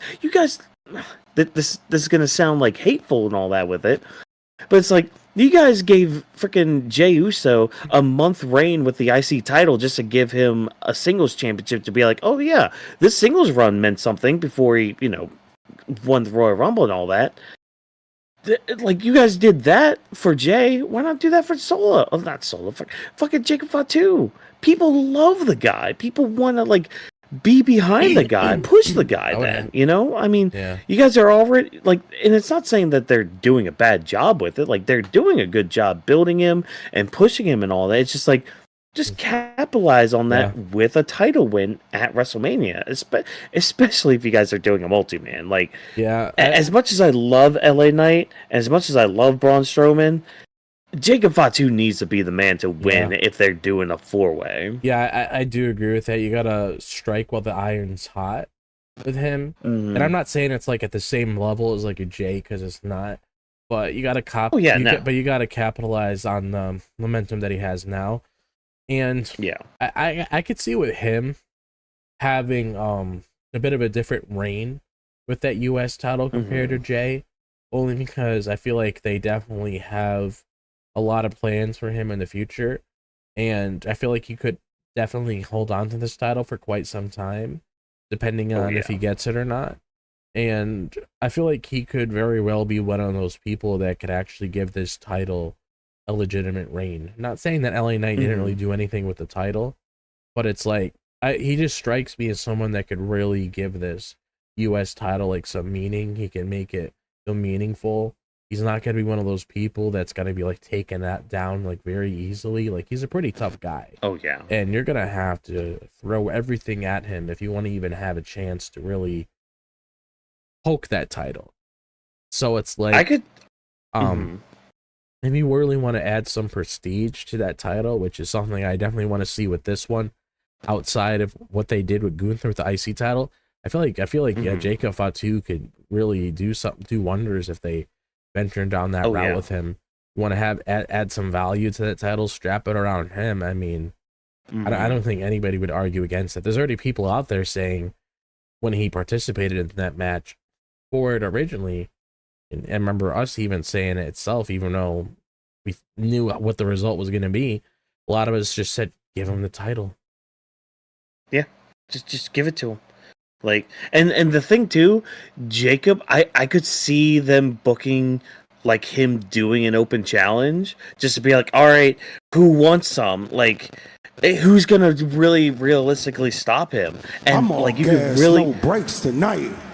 Exactly. Like, who can match that? Who can match my gas? Who can match the no breaks? Like, who can truly do that? Prove it to me, because guess what? Again, I'm all gas, no breaks tonight. Yeah, I mean, like, honestly, the fact he even played around with that little catchphrase too. I was so mad. I was so mad when he did that sound effect, because I can't do that sound because I'm a stutter. I can't. Don't. Oh my god, it hurts my soul. If I were to give it to someone, I mean, if I'm thinking about him having it and having it for a bit and having him drop it to someone, I'm gonna say is it's not gonna be a nobody. That's for sure. No. So yeah. let's just picture. Yo, Carmelo Hayes. I'm gonna say no, because there's two other people I feel like could benefit from this, and I'm pretty sure we'll talk about them when it comes to our quick fire segments later. I could see him dropping it to like Ray Phoenix or Malachi Black. I feel like those would be good options for them, because more than likely they're going to be walking in as baby faces to really help establish them before maybe Malachi has a little heel turn down the road. I don't really see Ray Phoenix being a heel, but it's like I feel like those two would be really great to them. But it doesn't hurt to start off somewhere. You have something going on with him, and then transition from there. But those are definitely like two people I could see, mainly leaning a little bit more towards Malachi, because I feel like around that point, once Ray establishes himself, which we'll talk about later, like I said, he would more than likely be with Penta around that time, but that would be my option to drop it to. And that would be a great match. Yeah. Oh my god, it would be. And see, that's why I kind of made the idea of the open challenge. It's just to kind of like give Jacob some other like great matches. Yeah, go ahead. I mean, it's like have it open. Imagine he does something like that, like the SmackDown post Mania. Yeah. That's when Malachi's supposed to come back. And like I said, we'll talk about them on the quick fire segments, but those are my thoughts on here. We will. Yeah. But okay. One other thing I wanted to add too before we move on. I enjoy. Okay, one thing I noticed too in the back with the thing with Solo is the fact when Jacob said you're either with me or you're not. When he said both things, he said you're either with me, and he was looking at Tama Tonga, or without you. And when he said without you, he looked at Solo. So it's like he differentiated between the two with each sentence. So it's like, okay, would Tama be like joining Jacob in all this? Like, would they create their own branch? Would they both kind of exile Solo in this aspect? Which it's kind of funny because like what was it, like last week or the week before? It was the week before where like Solo was just kind of behind Jacob in like that whole thing against Braun. Like, yeah, I'm gonna beat you down, Braun. Fa too, and they were all doing it. Like, I don't know. It's something. It's one of those little things to kind of note when they're doing like these promos or these backstage segments and all that. But yeah, so we can move right along. I feel like this next one's probably gonna be fairly quick. Oh yeah. Fairly quick, yeah. But we had the WWE Tag Team titles on the line tonight. We had the Street Profits taking on Pretty Deadly, the Hometown Boys, if you know. But this was a good match. I thought like at the beginning of this match, Street Profits kind of taking over like almost a pseudo heel route with this match, mainly because again, Pretty Deadly, they're UK boys and all that, which, they got a really good pop from the crowd and all that. But yeah, the match is pretty good. I'm surprised no other teams got involved or we didn't do anything else with the tag team division. Interesting turn of events with that, because like I figured like this would be one of the multi-man matches that we're gonna get, or like multi-team matches we're gonna get, where it could have been like a ladder match or something that we got at Mania. But like, again, we didn't really get too much tonight with the tag teams except for this match, which again was fine. I mean, Street Profits obviously win because they just got the titles and they should win. I will say this: when it comes to the match itself, I'm gonna keep it simple. Like Watkins said, this will be a quick segment because one, like Watkins said, not much happened outside of this match, which I'm okay with on my end, on my perspective, because we've been having a lot of intertwining stories involving not just the tag team, but this event of SmackDown tonight. So just to keep it simple with the match itself of the tag team, there was the home of London, hometown for Pretty Deadly. They had their match with the Street Profits. They had a good match. Montez Ford, I'm always shocked of how great he is. This man is a fucking athlete. The way he jumps off the top rope and just like is another 3 feet in the air from the top rope is fucking insane. What those hops he be doing, and Angelo Dawson's so good at what he does, the strength and everything. But the match was good on its own, and I'm okay with that. I don't have any highlights or spots right now to really give a highlight of, but the match was entertaining. I'm glad everyone of the 4 gentlemen, they did their thing. But right now with the side stories, with the, with Machine Gun, DIY and everything, I'm okay with them coming back next week for adding more story and see where we're going to have the tag team match representing for WrestleMania. But for this match, I'm satisfied. I'm not saying the match was a 5 out of 5, but the match was good, entertaining, solid, and I had a good time. Straightforward. That's it. Yeah, I'll probably have to say the same thing as Vash. Like, I appreciated Pretty Deadly having their moment here, having a good. I mean, it's kind of hard to really. It's almost like the same thing with Gunther. It's hard to have a bad match with Gunther, just like how it's hard to have a bad match with the Street Profits. Agree. So nice reference. Yeah. So I feel like they definitely did very well when it came to this segment, when it came to this match, I should say. So and for their first title defense too, and it was a solid match. You can't say nothing wrong about it. The only thing I would really do, is bring back their theme song, like the one they had prior. Please. Oh yeah, please. oh yeah, that is true. Me and Drop were hating this theme song. I'm like, this ain't They the had song no that they pop, were. no like, pop already when had the music started. Yeah, because the thing is, like, Exactly, they're still nothing. faces, so it's like, why are you changing it? Yeah. Yeah, like Their I current get it. gimmick still fits it. I get it. Just because they're more confident, more serious, more in your face. Like, yo, we will get your shit done. If not, we will rock your face. I Cool. mean, They have the attitude. Their previous But it doesn't theme need to song change still the fits attitude. it. Like, exactly. They can still be popping with their cups. And instead of chicken into red cups, have some wine glasses. Still be fancy bitches out here. What you mean? Yeah, because it's like one of those things where if they came out with that song, they could still play those same characters, because if you're in your own realm and you know who you are and you know that you can get the job done, that's perfect theme song celebration. Get the crowd going. I mean, I'm really hoping that they switch it back. I mean, we've seen instances before where it's like people had something for a little bit and then they decided to cut it and then go back to what they had before. I mean, AJ Styles is a good example to bring up. So, yep. And the fact that this isn't the first time they've done this with the Street Profits either, but I don't want to harp too much on the shitty ass music we got, because we got another segment here that has a lot of threads just all around it, just all everywhere. Because like, first of all, we get Michin versus Charlotte Flair, which I didn't know was announced for this for tonight. It just.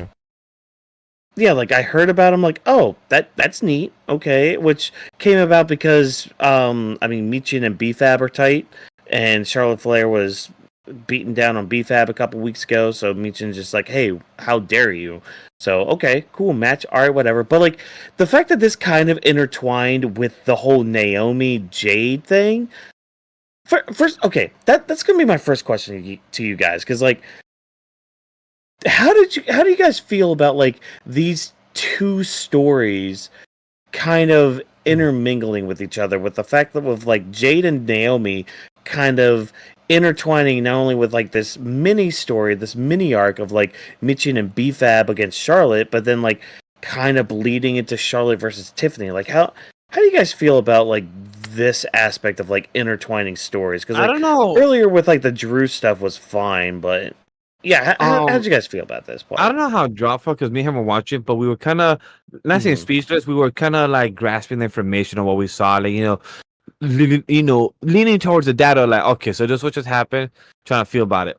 On the Naomi and Tiffany promo, I love it. Both the vignettes, the video package was just flawless. I could break down the whole production. I would literally be talking for a whole 20 minutes about the blue soft light in the background, adding the production around her house, showing that she is, in the yellow of the caution art. As a whole, I could break that down.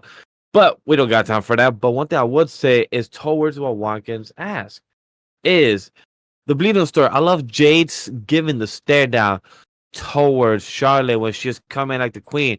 When I saw the outfit, I'm like, damn, Charlotte, you are cocky with that outfit. I forgot that they used to wear these, like this extra gear of showing that like you are the queen. And I love how Jay's just giving a stand like, I got you one day. I got you one day. Like just just sizing her up. I like how Naomi makes sense why she attacked B-Fab. And mention for those that didn't catch it, when Jade came out of the office of Nick Aldis, Jade got stopped by Michin and B-Fab, and she said, yo, girl, we're on your side. We understand what you mean. Naomi was out of pocket for doing that. Jade, we are on your side. We agree for what's doing and everything. Jade will appreciate it. And that's why Naomi attacked the two girls. For that, it makes sense. Because she's like, yo, you're going to be on her side. That's where I'm coming from. I'm going to teach you a lesson. So I fuck with that. I like this side. And she feels successful.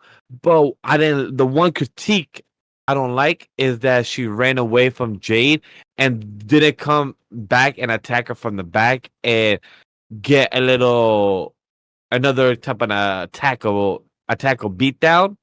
So that's my little complaint is like they could have had another quick little. She came back, beat her up, and then left before security came back or something, and then ran away. Yeah. So what I will say about this though is I really do appreciate the promo package that we had with Naomi, because I feel like it really helped us understand her current direction right now when it comes to her initial goal. Because you look at how she's been, ever since she came back and how she aligned herself with Bianca and Jade. They were battling out against Damage Control that following year heading into WrestleMania. So it's not like this is just a thing that was put together recently. Like, these girls have been together ever since the very beginning when they formed this relationship. So there's a lot to break down here. But if you follow the story of Naomi, I mean, that's why, like what we talked about before, and how like we talked about the whole Kevin Owens situation, like how he was right about everything that he was saying. You could probably apply the exact same logic to Naomi when it comes to how she felt in that position and why she reacted the way she did, just like Kevin Owens, which Triple H has been doing a very good job when it comes to having these heels like justified for like the sort of actions that they make. So it's like you can't blame Kevin Owens for attacking Cody, because look at everything that transpired when it came to everything that happened with them and with the whole thing at Roman. Like, obviously, if you've seen it, you know what I'm referring to. But it's like I like how you have Naomi here, and we've even mentioned it before, being treated as a third wheel. Yeah, she was being treated as a third wheel because I remember like somebody, I don't know who it was like posting little clips of like all the segments with Bianca, Naomi, and Jade. It always favored around Bianca and Jade. Bianca and Jade. Naomi was always the third wheel. Yeah, they were called the big three, but never had all three same outfits. Yeah, it's almost like it's always Naruto in One Piece and never Bleach. Yeah, bitches. Actually, I'm gonna bring up a Smash reference. It's you have all these Mario, you have all these Mario characters in here, where it's like you got Mario, you got Luigi, you got Wario. Luigi's the fourth wheel, because he hasn't even had his opportunity to get a Smash invitation to even be invited in this game. He's been in those little spin-off games, Mario Kart, Mario Golf. He's been in those games over 25 years. You didn't give this other guy. You gave Wario an invitation.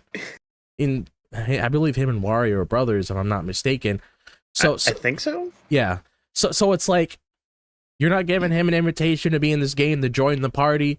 Nope. And it's like He's an assist trophy. It's fine. Yeah, it's fine. He's an assist trophy. Yeah, just make it all the characters that we want, like Shadow and Crystal from Star Fox and Waluigi. Just make them assist trophies. That's fine. Yeah, I mean, we're thankful that Little Mac was able to break out of that curse and actually become a playable character.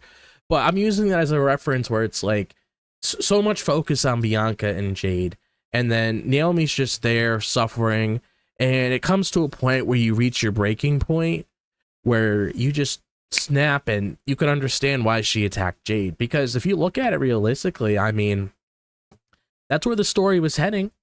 Bianca was eventually going to catch on with Jade. Jade was pretty much riding her coattail to really get to that spot because that was the reason they were put together. And like Liv Morgan, I keep bringing up that Liv Morgan promo, talking about how Bianca should know that Jade might be in that rearview mirror trying to steal her spot. I mean, are we wrong? I mean, it almost feels like it's being set up for that to eventually happen down the line, and then that gets revealed. So, and that could very well be the ingredients to really have that feud take place once we reach that point with Bianca and Jade. So when Naomi cut this promo and explained how she felt, and she had a lot of raw emotion in it, like Kevin Owens, I'm siding with Naomi. I can't really see Naomi as the bad guy. So you see Michin and B-Fab backstage saying, you know, I really appreciate what you did. What Naomi did was wrong. I was like, I mean, I guess if you want to look at it at a way where it's like these girls were friends and they attacked her, I guess if you want to look at it as that. But obviously, you know, that's typical babyface syndrome in wrestling. But it's like, I mean, you look at how things were playing behind the scenes, they weren't there. So it's like, how do you really know it was wrong? If you think about it, they weren't in Naomi's position. So knowing how Naomi clearly saw what they said, her coming out there, attacking B-Fab, disrupting the match, getting a couple of hits on Michin. I mean, you pretty much had it coming. So it's like, you can't really be surprised that sort of thing happened. Yeah. It's like, you expect somebody to get like shit talked about him in this business and just have them walk away like nothing happened, just move on to their day. No, they're gonna want to get their hands on you and throw you around a little bit, or punch you across the face, or, you know, break a nose, or something along the lines of that. So it's like, that video promo I felt was perfect, and it's definitely the fuel that she needed to really build this heel character, which I'm really proud of, that she's coming back to the company. She has something going for her, and I feel like this is going to be something we might come back to later on in the year and say, Naomi might be one of those breakout characters when it comes to her overall performance this year, depending on the sort of direction it goes. And I really like how things are laid out with this. So it's like the blend between her and Jade's story and whatever's going on with, I guess I would say with Michin. I can't really say it really did anything for Charlotte and Tiffany, because it didn't really do anything for them. It was more with like, this did nothing for them. Yeah. And it was mainly like the whole Michin thing and B-Fab, which, okay, stick to that, because we've seen a lot of stuff with you and Chelsea. Need a little break from that. So if you want to have a few even commentary mentioned that too. Like, even they're just like, for the better part of like a few months, Michin has been dealing with Chelsea and her, you know, her service and all that. And it's like, okay, now we're finally seeing her against somebody else. It's like, oh, wait, commentary, you're actually kind of right on something. Okay, yeah, this is the first time we've seen Michin against anybody else. Cool, great, awesome. And, you know, we'll get into the match here in a second. Oh, go ahead, Vash. Oh, I was just saying about the one thing about the match is that, Charlotte, if you're gonna touch somebody, give me a boo. Don't say it so loud that the mic of the camera will pick it up and be heard. I'm like, that threw me off so much for the rest of the match. That's one thing that I was like, that's my pet peeve. Like, when Charlotte heard it, I should say, hey, give me a boo, and give her a boo. And I'm damn. I don't know if anybody else heard it, but yeah. I might have missed that, but like I kind of want to give my 2 cents on the promo package with Naomi, because I agree with you guys. It was excellent. This was, whoever is writing their stuff, whoever's helping like writing or producing the feud between Naomi and Jade, they need to be working on all of the women's segments, because this is probably the hottest feud going into Mania. Hotter than the world title picture for like the women's side, at least. Hotter than the WWE women's title picture.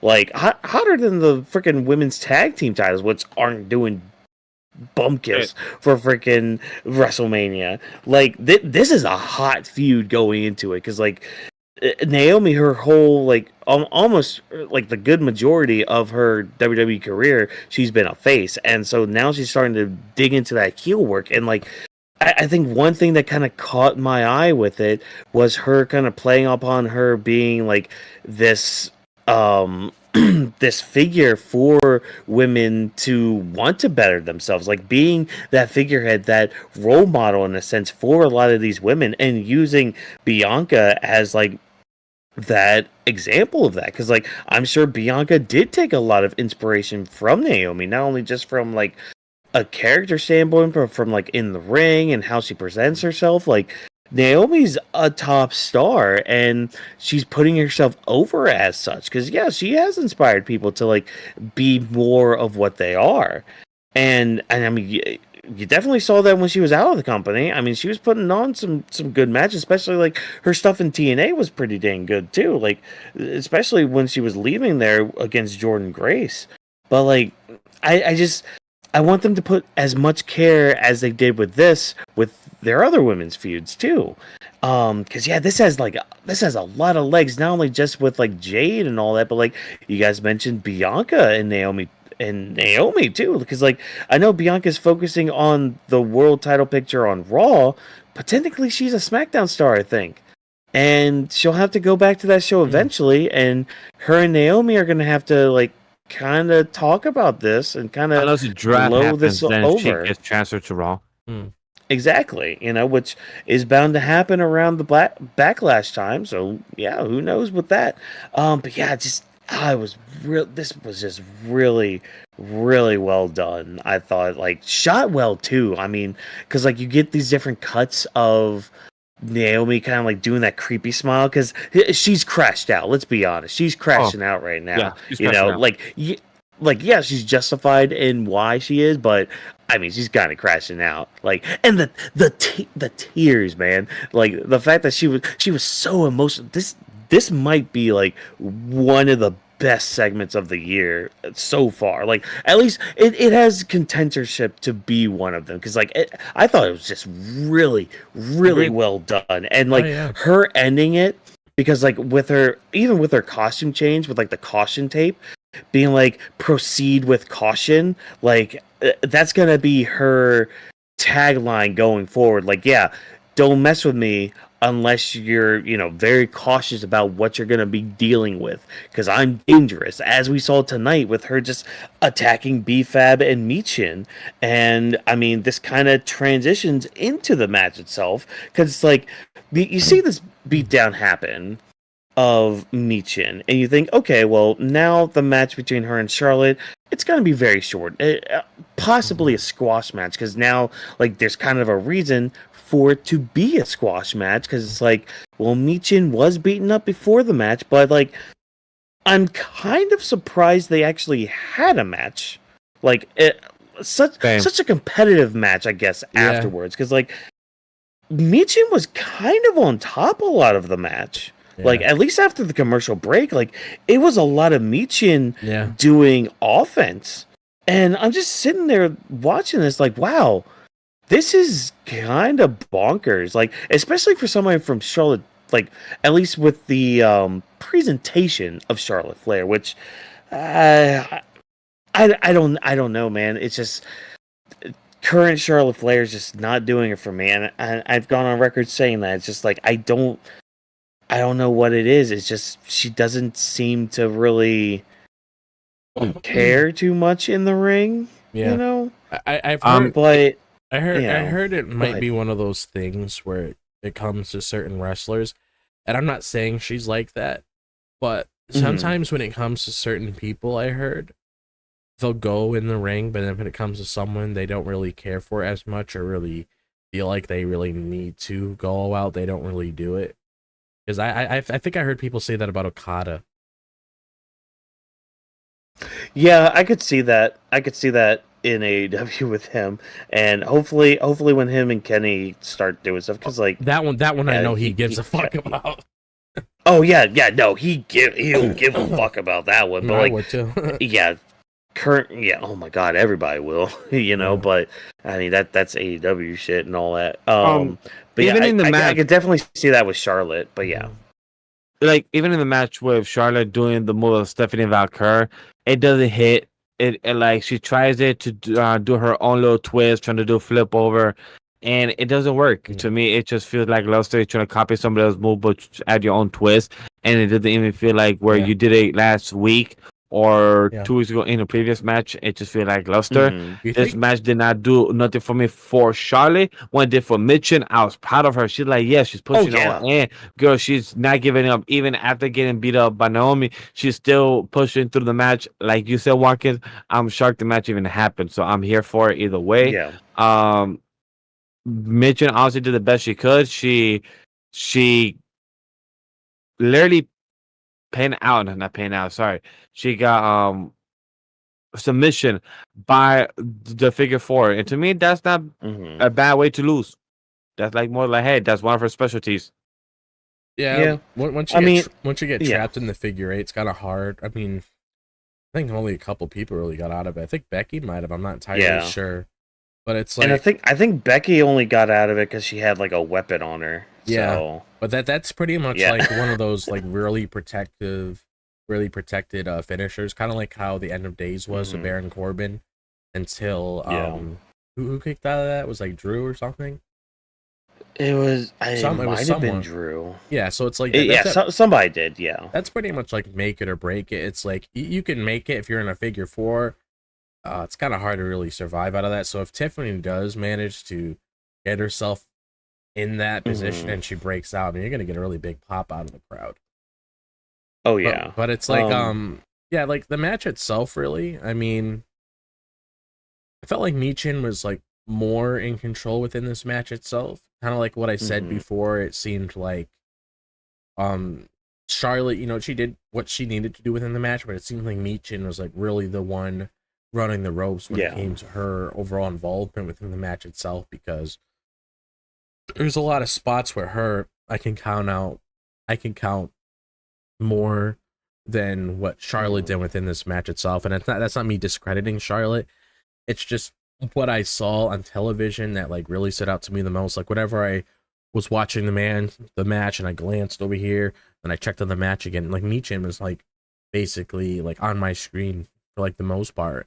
So I'm glad it Yeah. wasn't a match where it's like she was in there, she went for a spear, natural selection, or just a Mhm. quick figure eight, and then that was over. Like I'm actually glad, they had a match, because I did actually expect it to be a squash, to be perfectly honest, after that whole entire thing Yeah, that same happened here. with Naomi, but I'm glad it wasn't like that. And what I will say here is I guess helping us transition to this next part before we close this out and move on to our next segment, the whole thing with Tiffany Stratton backstage, which was one of the Yeah. things that we talked about on Grappling with the Week last night. With me and you, Watkins, we talked about that on the show last week. We even actually acknowledged that we were going to speak on how the story would evolve tonight on SmackDown. Nothing on Charlotte's end, really. She just had a match, just getting more Yeah. momentum under her belt when she heads into that WrestleMania match with Tiffany, which, makes sense. But like the thing with Tiffany, Mhm. I was I'm on the same route as Vash. I actually was like very pleased with how Tiffany presented herself tonight, because Mhm. it felt more organic the way that she was coming off, rather than how her and Charlotte were last week, because Charlotte was basically more in control when it came to the sort of responses she had. It's almost like she had the whole script in front of her and she's like, okay. Mhm. And she had some time to really like write something down or memorize something in her head that she wanted to say back. The way that one of the things I really liked that Tiffany did, and it's like one of the things I really liked about Eminem and 8 Mile, he sort of like spun everything around on his opponent to get back at them. Yeah. That way, if they ever shot back at them, they didn't really have anything, because Eminem already said whatever material they had to shoot at him in that last rap battle that he had at 8 Mile. So Papa Jock pretty much choked in that moment. And the reason I'm bringing that up as a comparison is because with like Tiffany Stratton's case, she's pretty much calling out Charlotte for everything that she was saying about her. She's a blonde, she's a newcomer, she's somebody that could do a whole bunch of flips. She's like a little girl and stuff like that. I like how she flipped that on her, because that seems to be what Charlotte's really saying. It's like, oh, you're just me, but you're like a younger version of me that can do flips, and you're blonde, and you have a title, and you could do this, or yada yada this, yada yada that. Just pointing out like little things. Oh, you won via cash in, yada this, yada yada that. I like how she kind of like handled herself in this position, where she's like, "Oh, did I make any sense of that? You know, call me out and all that bullshit, really." And it's like, you know, Tiffany, that this is what we need to see moving forward, actually speaking how you truly feel, which I'm hoping this is something they let them do behind the scenes so things come off more organically, because it's okay if you want to include things in a script, because, you know, everybody follows a script, but I do believe they do have a little bit more freedom when it comes to promos, when it comes to how they want to display themselves, because, you know, Cody, he tells a good story. Randy tells a good story. Roman, Seth, Punk, you know, they tell a good story. Bianca comes off fine. Or Naomi came off great tonight. So it's like you give the girls the opportunity to really go out there and say what they want to say. You know, they could come out on top and actually cut a promo that kind of feels natural if the three of us were having a conversation with one another. And I just like how she stood her ground tonight when it came to what she said about Charlotte. And this is basically what I've been wanting to see when it comes to just promo segments alone with them. Just have this certain vibe with them rather than just having what we saw before when she came out, Tiffy time, you know, insert catchphrase, say something that was presented to you, insert catchphrase, you know, stuff like that. Like the way that she did it tonight, just let out your frustration. Okay, why did this person piss you off? Well, I don't like how she, you know, said all this stuff about me. It's like, oh, you're saying this about me, but let's, you know, take the bag right here and spill it out on the table and point out all the flaws that's wrong with you. Like, make it feel real. When you blend reality with the television show, it gives us as the viewers a more enjoyable experience, because even though we know this is what they're doing, like behind the scenes, there's also that blend of reality where it's like, is this real or is this not real? Even though we know it's a part of the script, makes us think that in our head as we're watching it. And I like that. Yeah. Just, she needs this, because she did this in NXT. No issues at all. Yeah. Calling Becky a bitch, doing this or that, saying how she's running her division, sort of gave me those vibes that how she presented herself then, because she has it, but it seems like they don't let her do what she did tonight. And I think that's my issue.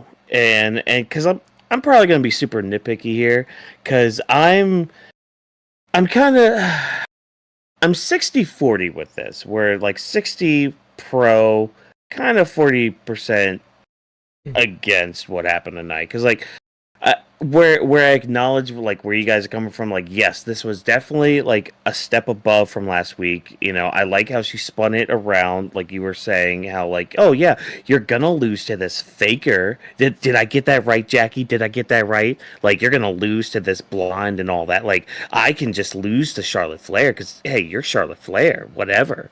You know, like I like Tiffany kind of doing that. That part I'm fine with. I think again, kind of super nitpicky here. I think it would have worked better if they were face to face. I mean, yeah, with Tiffany doing this, but yeah, again, this is just, I'm gonna be super nitpicky right now. I agree with that. I think the second one, and you kind of hit it too, but I'm gonna twist the words like this. I think if Tiffany's delivery had a little bit more bite to it, this would have done a lot more for the feud going forward. Because like, and I still feel like they're kind of holding her back for some reason. And like they do this all the time when like they turn a popular heel babyface, where like they kind of take away a bit of the bite from them. You know, I mean, in a way, we kind of saw this with LA Knight a little bit. Like, some of the bite left him a little bit, but then they were just like, okay, maybe, you know, go back to leaning towards, you know, insulting people and all that. And like, his promo work got better because of that. I don't know why they're not doing that more with Tiffany. I really don't know. But and I'm also gonna say this too, the way some of the stuff that Tiffany said, like, especially with her kind of ending the promo with, and you're going to be all upset when they announce, and still at WrestleMania, when she said that line, immediately in my head, I'm thinking, oh shit, Charlotte's gonna win, isn't she? And I hate putting that out there. I don't want to put that out there. I just, after tonight's little promo with Tiffany, I just have this sneaking suspicion that Charlotte's gonna go over at Mania, and I feel like we should probably just I hope not. prepare. We should prepare for that possibility because anything is possible. I'm not saying it's a good thing. I'm not saying it's the right thing, but I mean, I don't know. Just it made it kind of feel more of a possibility after tonight. And I can't put my finger on exactly why, but like just that line I've heard saying, and they're gonna still say, and and still champion. Like I don't know, just in my soul, in my mind, in my body, I was just like, shit, Charlotte's gonna walk away with the title, and we're gonna have a bad time that night when we talk about it, because all three of us are gonna be like, fuck all this. Why'd you guys do this? It's just. And again, I could be alone in that, but I mean, I did kind of check online a little bit just to kind of see, how people were feeling about that Tiffany Stratton promo, and there were a couple people that had mentioned that, so I know I'm not alone out there with that fear, but because I don't want that. I really don't want that. Especially not with this current Charlotte Flair. This current Charlotte Flair, I don't know what it is. has. She has nothing to her, nothing at all. Like that magical word of aura that people want to always throw around, but on here I'm gonna we reference it as hockey because fucking One Piece and all that. Like Charlotte's kind of lost that to me. Yeah. Like she doesn't have any of that presence that she used to have at all, and I don't know what it is. I don't know what it is at all. I still laugh off her line. I believe I said it during the reaction with Drop when I said that they're either wooing or booing.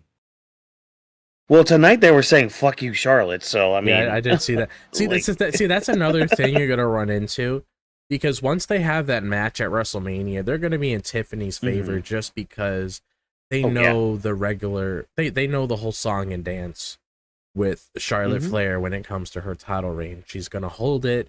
And then there's not going to really be any sort of progression with it. And I'm not saying that can't, I'm not going to say that's exactly going to happen because we really don't know. But it's like, that's sort of something we've grown accustomed to when it comes to her with the title, where a lot of people are more in favor of like having her lose it finally and then seeing it on someone else, because a lot of people, including me myself, rather see them focus on, growing the next generation. And it's not me saying that, John can't get a title, Randy can't get a title. Because at least when you follow certain plot threads with certain characters, if they get the title back, you're more in favor with that. But it's just one of those things where it's like Charlotte's just been, one of the terms, forced down the audience's throat for years. A lot of people don't really want to venture down that direction again. Because the way that I'm looking at the build, and I could definitely see that being a possibility. I'm already prepared for it, and I already know what I'm going to say if it does happen. But it's like, just looking at, like, if that were to happen, I think what would hurt it even more outside of her winning that belt, and I'm not saying she doesn't need to get 15, because she eventually will. I feel like if you look at where it is right now, a lot of people say that when you head to WrestleMania, sure, you could have a good show, but it's always the journey that we remember getting there. You look at how we got there with The Rock and everything that happened last year. That was a whole roller coaster of things. That was really enjoyable, that whole road getting to WrestleMania, having to cap it off with Cody winning, finishing his story, and then, having the hero fall short on the night one main event against the villain, and just seeing how everything transpired that night. The journey getting there, it was fun.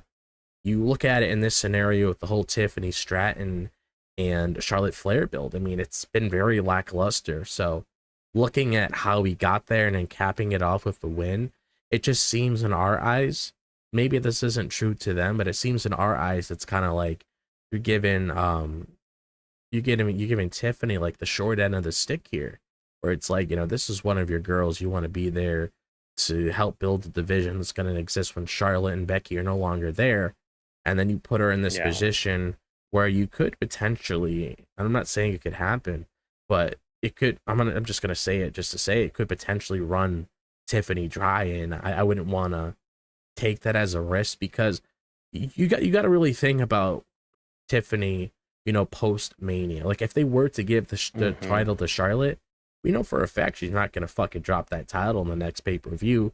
So it would kind of suck seeing Tiffany lose it and then she has to go on a chase, because then you ask yourself, why is she on a chase? Shouldn't the whole chase for her be in her own world, proving that she's better than this girl, just coming back and just getting everything handed to her? Isn't that the whole point of the story? Showing that things like that doesn't work here anymore. This isn't an era where you have things handed out to you and you expect to go home happy with like a lottery ticket. You just had saying it's like you're playing, you're winning the lottery. You have certain numbers and then you get that luck. It feels earned because that's like a 1 in a million chance it happens, and that's a feel good moment. But then you get the exact ticket handed to you and you get it like that. It kind of ruins the experience, because it's like the whole journey getting there kind of kills it. And it gets me more worried for Tiffany, because she's not wrong with what she said about it being a way where she loses as a legend, because either way it would benefit her, because it did with Becky when she lost to her. But I also don't feel like she really needs to lose here, and I also don't want it to be another situation where you have a lot of the main titles switching hands, because you could have certain ones, like, sure, I mean, we've all accepted Jay's probably going to get his. Cena's like 50-50. Yeah. I actually do feel like Cena's 50-50. He could very well come out with it, but just looking at how the build is in a way, it kind of makes it a little 50-50. Just not saying his segments are bad, but if you get like what I mean with his like overall involvement with like the whole Cody thing and everything, outside of those little sparks that pop out of it, it's not really anything mind-blowing right now. I will say that, outside of like those little parts that we are getting with them, that's like morphing things together, because I feel like you gotta also get that Rock stuff thrown in there eventually. Oh yeah, of course. But it's like, so you look at it from that mindset, it's like, I don't, as much as I can agree with her saying it might benefit her losing to Charlotte and everything, I also don't know where she goes after that. It almost seems like a sinking ship at that point, where it's like, just throw her in Money in the Bank. Just throw her into some battle royal, or just have her have a little mini feud with someone. It's like, what? With Jade? Yeah. With, someone else or whatever? She does a baby face here, and then, well, I'm a heel afterwards, after this, or feuding with Jade or Bianca or whoever's coming up from NXT, and she butts heads with them. It's like, I don't want to see that, because she needs to evolve, not go down there.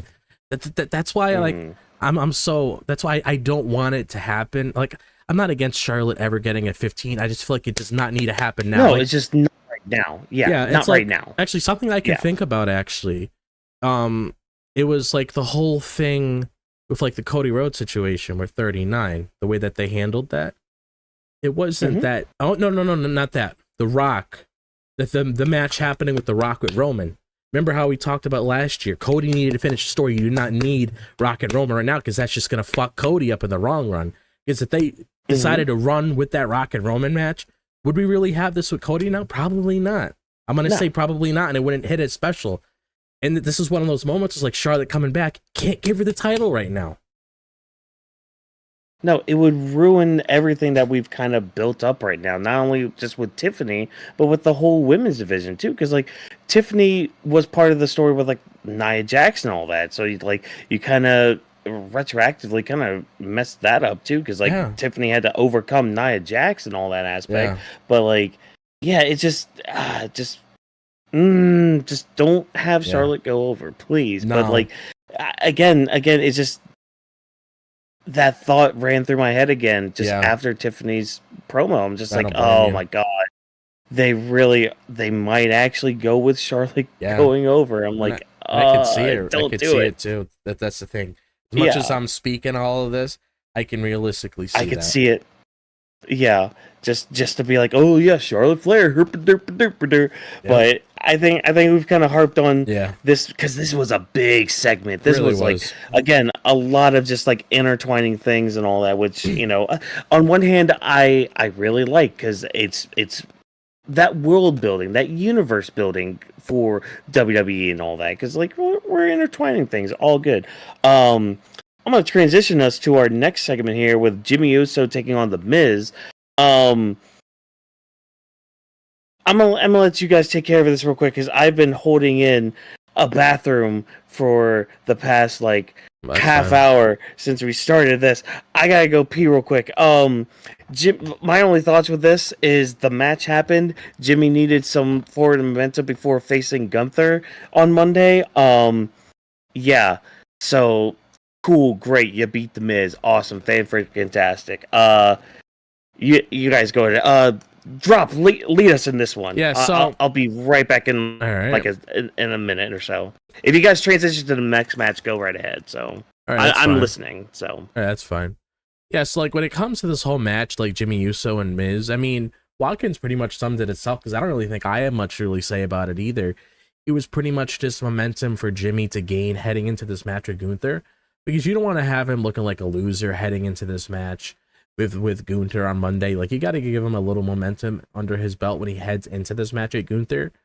So, I mean, that's all it really was to me. I can't really point out anything special where it's like, okay, this is where we're going to go with Miz now. This is what we're going to go with Mello and all of that. Because, I mean, I'm just speaking things just to speak things. Like, there's really nothing there outside of a momentum boost, which is a common thing.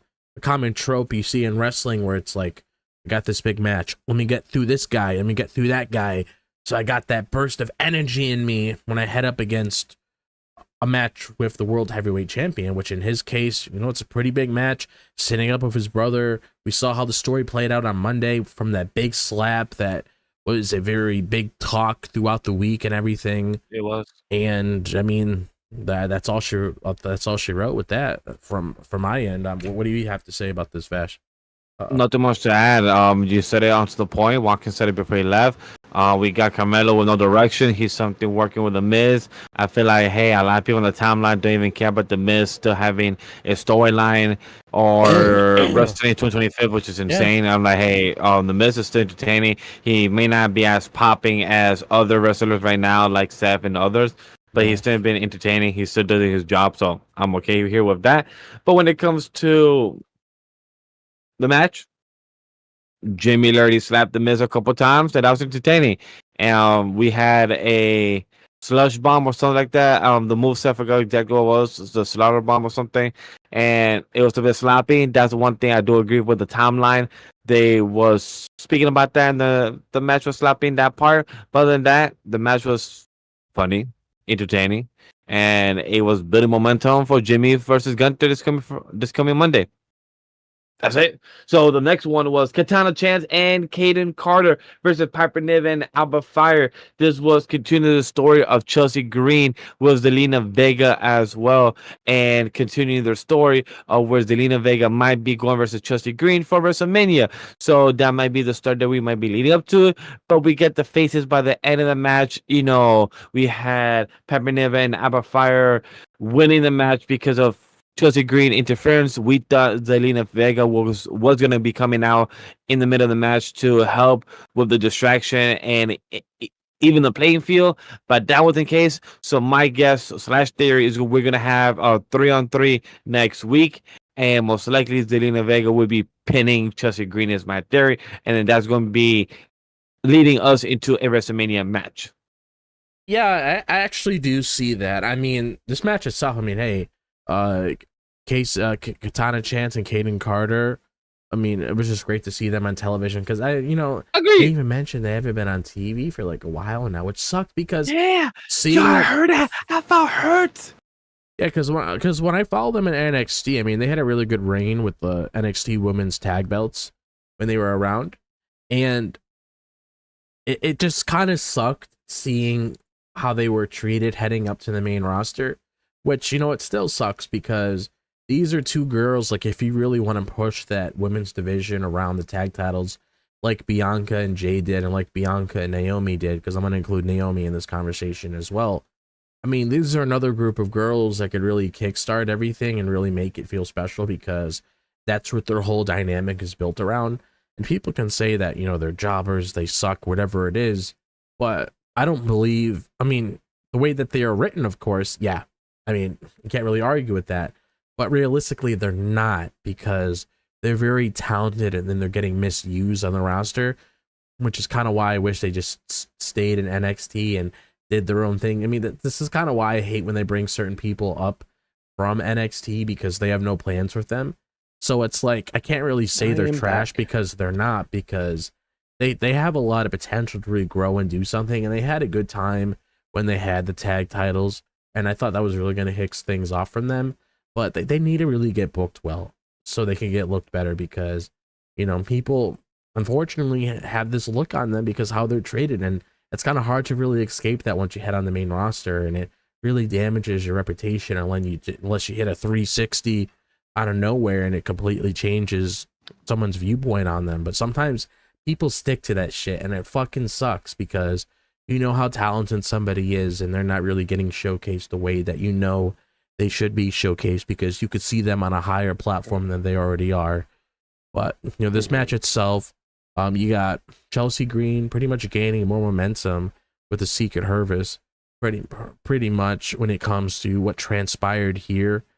Basically, in a nutshell, it was just good to see. I think I was more happy just to see Katana Chance and Kayden Carter here, because they just been neglected on television, really. But this is just momentum under Chelsea Green's belt when it comes to this whole feud with her and Michin. And I do agree, Vash, this is definitely going to turn into a 6-women tag match, probably having Chelsea Green, I would say, getting pinned by Zelina potentially, or maybe she pins one of the other ones, and maybe she can get her way to the US title again. And I could definitely see this being the gateway to a women's US title match at WrestleMania with Zelina and Chelsea Green.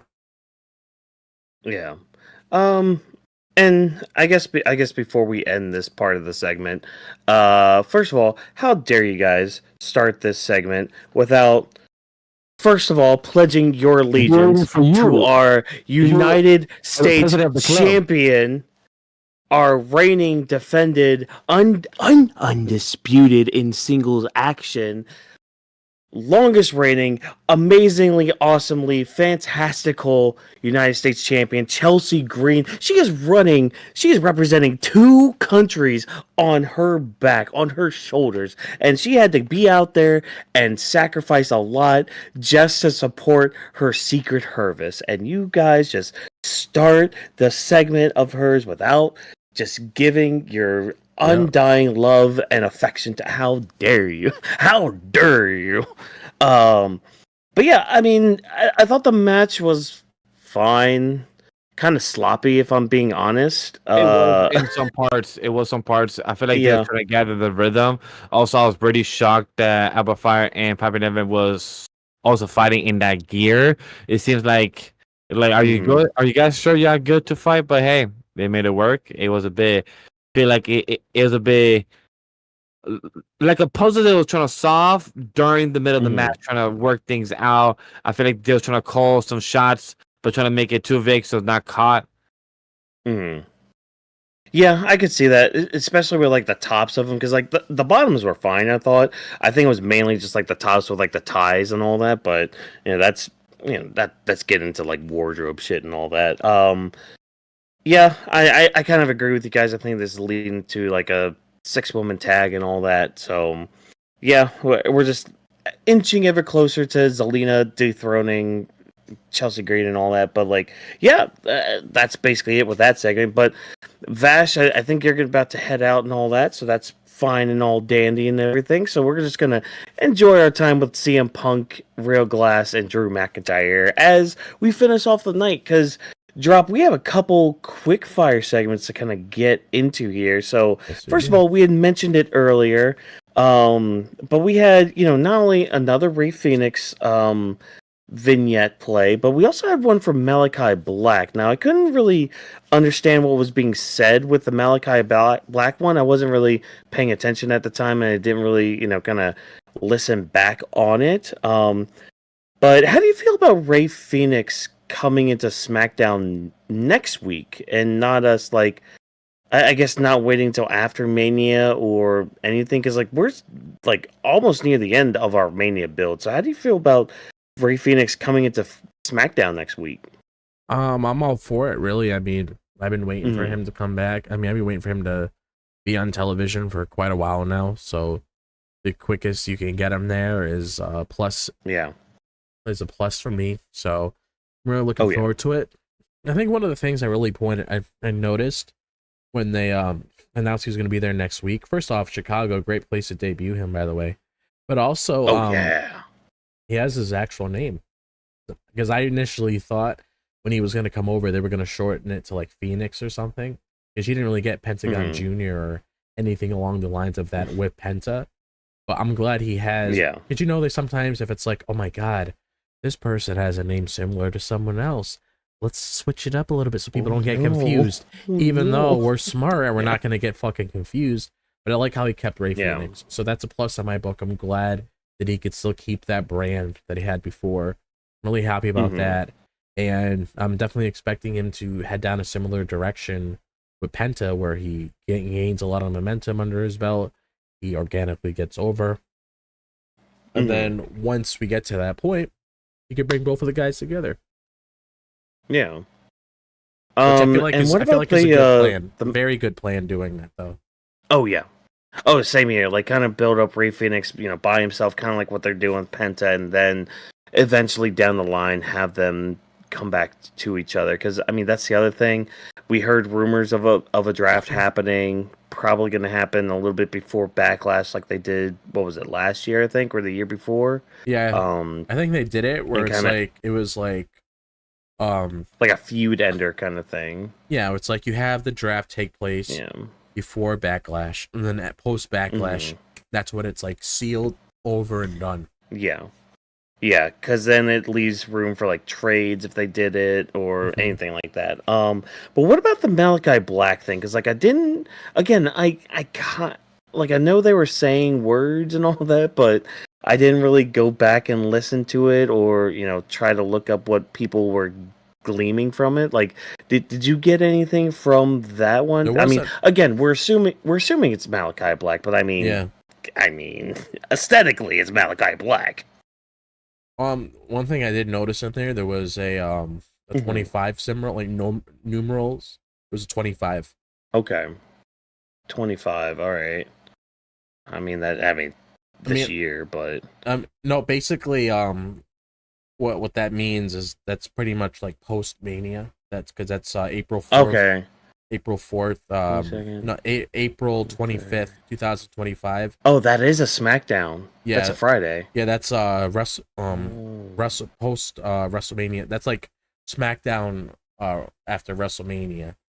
And Okay. that's All right. and that's pretty much what a lot of people are speculating based on the clues that we got with him, Gotcha. that we're gonna get him debuting post Mania, which makes a lot of sense because he really doesn't have Mhm. any involvement when it comes to him being a part of whatever's going on in Mania season right now. So I feel like that would probably be a good way to do that, and that's just a normal thing we get really Mhm. when we have post Mania. You either get a call up, someone returning from the company or whatever. But yeah, that's what it is. So I'm actually gonna feel like that's gonna happen post Mania. You'll get him on that following Friday. Gotcha. Okay, perfect. Yeah. Well, all right, good. I'm happy for that. I'm excited for that. Oh, yeah. That'll be fun because I do like me some Malachi Black or Gotta keep that Aleister OG Black or theme. oh my god, yes. And the I'd keep the entrance too because oh my gosh, Yeah. the whole like rising up like this and then just like I'm gonna 'cause- beat you up. Because I think Code Orange also does Shatter for the Wyatts, right? So it's I think so, yeah. and I believe Code Orange also does that song he had. So it's like, I mean, just keep it. Don't fix something that's not broken. Keep the presentation there. Yeah. And then our last little quick fire segment here. We had a new announcer tonight. Again, if you watched Grappling with the Week last night, you would have heard me and Drop talk about SmackDown getting in a new announcer by the name of Mark Schunock, who had done like some Vegas stuff with like boxing or MMA and all that. And so tonight was his first night with SmackDown. I'm with his first night, I'm a little mixed, and I think part of it is because like he has a lot of the like his voice is very similar to Mike Rome's, but like then he'll say the name and it's just kind of, I don't know why I think of Gilbert Gottfried for some reason, but like because I know it's not like that drastic, but it's like he does this like almost, I don't want to say like raspy voice, but this he does his voice with a name and all that, and it's like, okay, I see what you're trying to do with like trying to put like a little bit of edge on it, Yeah.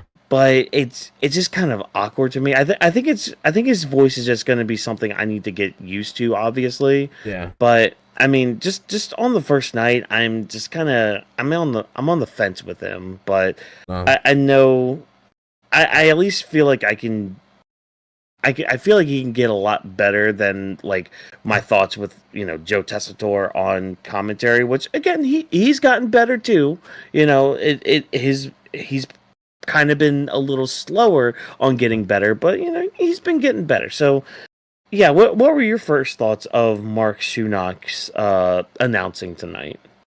It's just one of those things where it's like we got to give him some time to really see how he evolves, because I don't want to completely like write him off on his first night, because it's almost like your first day at work where it's like you're trying to get used to the environment, and then as days go on, you start adjusting to everything, so you're not really in that zone that you were before. But I do like how he has that little spin on people's names, because it adds that special flair, and I can see that evolving into something once he gets more comfortable there. But I will say he's saying the names right. I mean, that's a good thing to say. So he's definitely doing his homework. He definitely does look like someone that takes his job seriously. So I could give him credit for that. Well, I'm just gonna give him some time. I mean, I thought he did pretty good for tonight just to start off, and I'm just gonna give him the benefit of the doubt, though. I mean, I'm gonna let it run its course for a little bit before I make my final judgment on it. Yeah, and I mean, again, same here. It's just, I kind of hear Mike Rome in him too, so it's just like, okay, I kind of want just a little difference, but again, first night, it's not that he was god awful or anything. It's just, just gotta get used to it and all that. But with that being said, with that all being just thrown into the fence and all that, that was SmackDown. So I mean, just kind of transitioning into our final thoughts here. I mean, I thought this was probably on the better end of these 3-hour SmackDowns. I know, just in the past few months with these 3-hour SmackDowns, some of them have been kind of rough to get through, but like, I thought this was on the stronger end of everything. I think, pacing wise, it felt natural. Again, like a lot of the stories not only progressing, but kind of intertwining too with each other. And, that just does wonders for world building, just in a story sense of a story, but also just kind of planting seeds for the future. Like, I mean, the thing that just kind of pops into my mind is just like with the women's division, we got plenty of seeds planted, not only for like, moving forward with Naomi and Jade, but like in the future for Naomi and Bianca, in the future for Jade and Charlotte, whatever Michin's gonna end up doing post this, because again, she looked really good in that match coming out of it. But yeah, I thought this was a really good SmackDown, and I mean, judging by how long we've gone tonight, yeah, we actually had a lot to talk about from tonight, and a lot to dive in and just talk about too with it. But Drop, what do you think of tonight overall? I thought tonight, I would say, was probably a better SmackDown compared to what we've been getting recently. Like, I appreciate what we got tonight when it came with, the Punk stuff with that segment alone. I thought it was really good. Very wholesome moment, very well-deserved moment with Punk, so I'm glad that had some time to marinate because, that's a pretty big moment for him, and he deserves that love from the crowd because, that's something he's been chasing, like we spoke about before, ever since he began his journey in the world of wrestling. So I am very happy in that department. I like the whole unpredictable outcomes we can get coming out of the Cody and Cena match when it comes to who's going to be getting Cody, who's going to be getting that title, all of that. I like that little curveball thrown in there because I like how things are unpredictable because that's a match that could go either way that's really unpredictable. And depending on which route you go down, I mean, there's definitely things that can be set up post-Mania when it comes to a Drew, when it comes to a Randy. And when it comes to the mid-card picture of like LA Knight and I guess I could say more Jacob's case, like that mindset, keep going with it. Hopefully it evolves with something between him and Solo, and then he can venture back to the US title afterwards, but we'll see what transpires with that. Basically the whole Charlotte and Tiffany stuff, I want Tiffany to have this similar mindset, but just let her have a little bit more freedom, kind of like take a risk a little bit. Don't be afraid to take a risk, see where it goes to her, and maybe if they find what they need out of that, then maybe things will be more in her favor when it comes to her having promos where it just feels more organic coming for her own voice, because I feel like this was a good start when it comes to getting her in that position and then fully setting her out there without anyone holding their hand or anything. Just don't feel afraid to take a risk or anything, because I even see people saying stuff where it's like, oh, well, WWE's not having Cena cut anything on Cody because maybe they're afraid Cody might get buried by him right now. I'm like, I'm going to say this. If you don't have faith on your top guy, there's something wrong there. And yeah, exactly. And I know for a fucking fact Cody can hold his own against Cena, because Cody's hold his own against Roman, Punk, which is considered one of the best promos in the business, McIntyre, The Rock. I mean, a lot of different people. So I don't even want to see that being thrown in there, but that's just something I stumbled across within this week. And other than that, I mean, yeah, those are my thoughts there. All right, great. And Vash, I'm sure, kind of feels the same way as us, again, great show tonight. I thought, like, again, great show. And not only just for SmackDown, I thought tonight, I thought we had a great discussion, great kind of breakdown of everything going forward. And I mean, I keep hyping it up. I keep talking about it, just like I'm really looking forward to our prediction show that we do in a couple weeks, because like I'm really looking forward to kind of breaking down, like, once we have the full card and once we kind of like start talking about just like the build for WrestleMania. I think we're gonna have a really good discussion coming forward with that. And I mean, the only way you guys are gonna be able to catch that is if you're able to subscribe to the channel. There's a nice little subscribe button down there. There's a nice little bell icon too. You click both of those. Not only are you subscribed to our channel, but you get notified when we go live or upload a video, or even if we have like a community note or something. I don't know why I said community note, but we have posts and all that we could probably put in all that. Just it's good ways to kind of hear from us on the team on what we're about to do and all that. But I am going to take time to thank you guys for taking time out of your day to listen to the Weebs of the Ring podcast, whether it's, here live or you're listening to the VOD on, tomorrow morning or in the afternoon or in the evening, whatever. You at least took time to listen to us talk about SmackDown, and we greatly appreciate that from you. But if you did enjoy what we had to say, we have tons of social media accounts that we like to talk about anything, not only just pro wrestling wise, but video game wise, anime wise, manga wise, I already said video game. What am I talking about? Movie wise. Look, everybody, it's been a week. It's Friday. We're off of work. I almost said we ain't got no job, but some of us do have jobs, but we ain't got shit to do. So, hey, you know what? Let's put on Friday, maybe next Friday or Friday after next, whatever. Put on a movie, enjoy yourselves, or put on Weebs of the Ring and listen to us talk about it. But again, since it's that time and you want to talk to us, again, we have tons of social media that you can check us out on. We got at Animal We Studio, that is the parent company. We got at Legend D Vash. We got at Drop This Box. We got at Walk-ins MW. You know, you could talk to us on there with anything that might be on your mind. But if you don't want to follow us, you can at least use the hashtag Weebs of the Ring to interact with us before, during, or after these shows, because we want to hear from you guys. We want to make sure the conversation is going well, and you guys are tuning in and talking to each other, and maybe meeting some people you've never met before. That would be cool. That'd be neat. Meet some new friends and have a grand old time. But we also enjoy feedback, as hey, we are nothing without you guys tuning in, and we love to continue to up our game however which way we can. Weebs of the Ring is presented, of course, by Animal We Studio. Thanks, of course, to our production team for all of the hard work that they put in each and every single day so we could put on these shows. And thank you once again for tuning in. And remember, as always, no stunt grannies were harmed in the recording of this podcast. Have a good night, everybody. Have a good weekend, and we will see you on Monday for our coverage of Monday Night Raw. See you guys.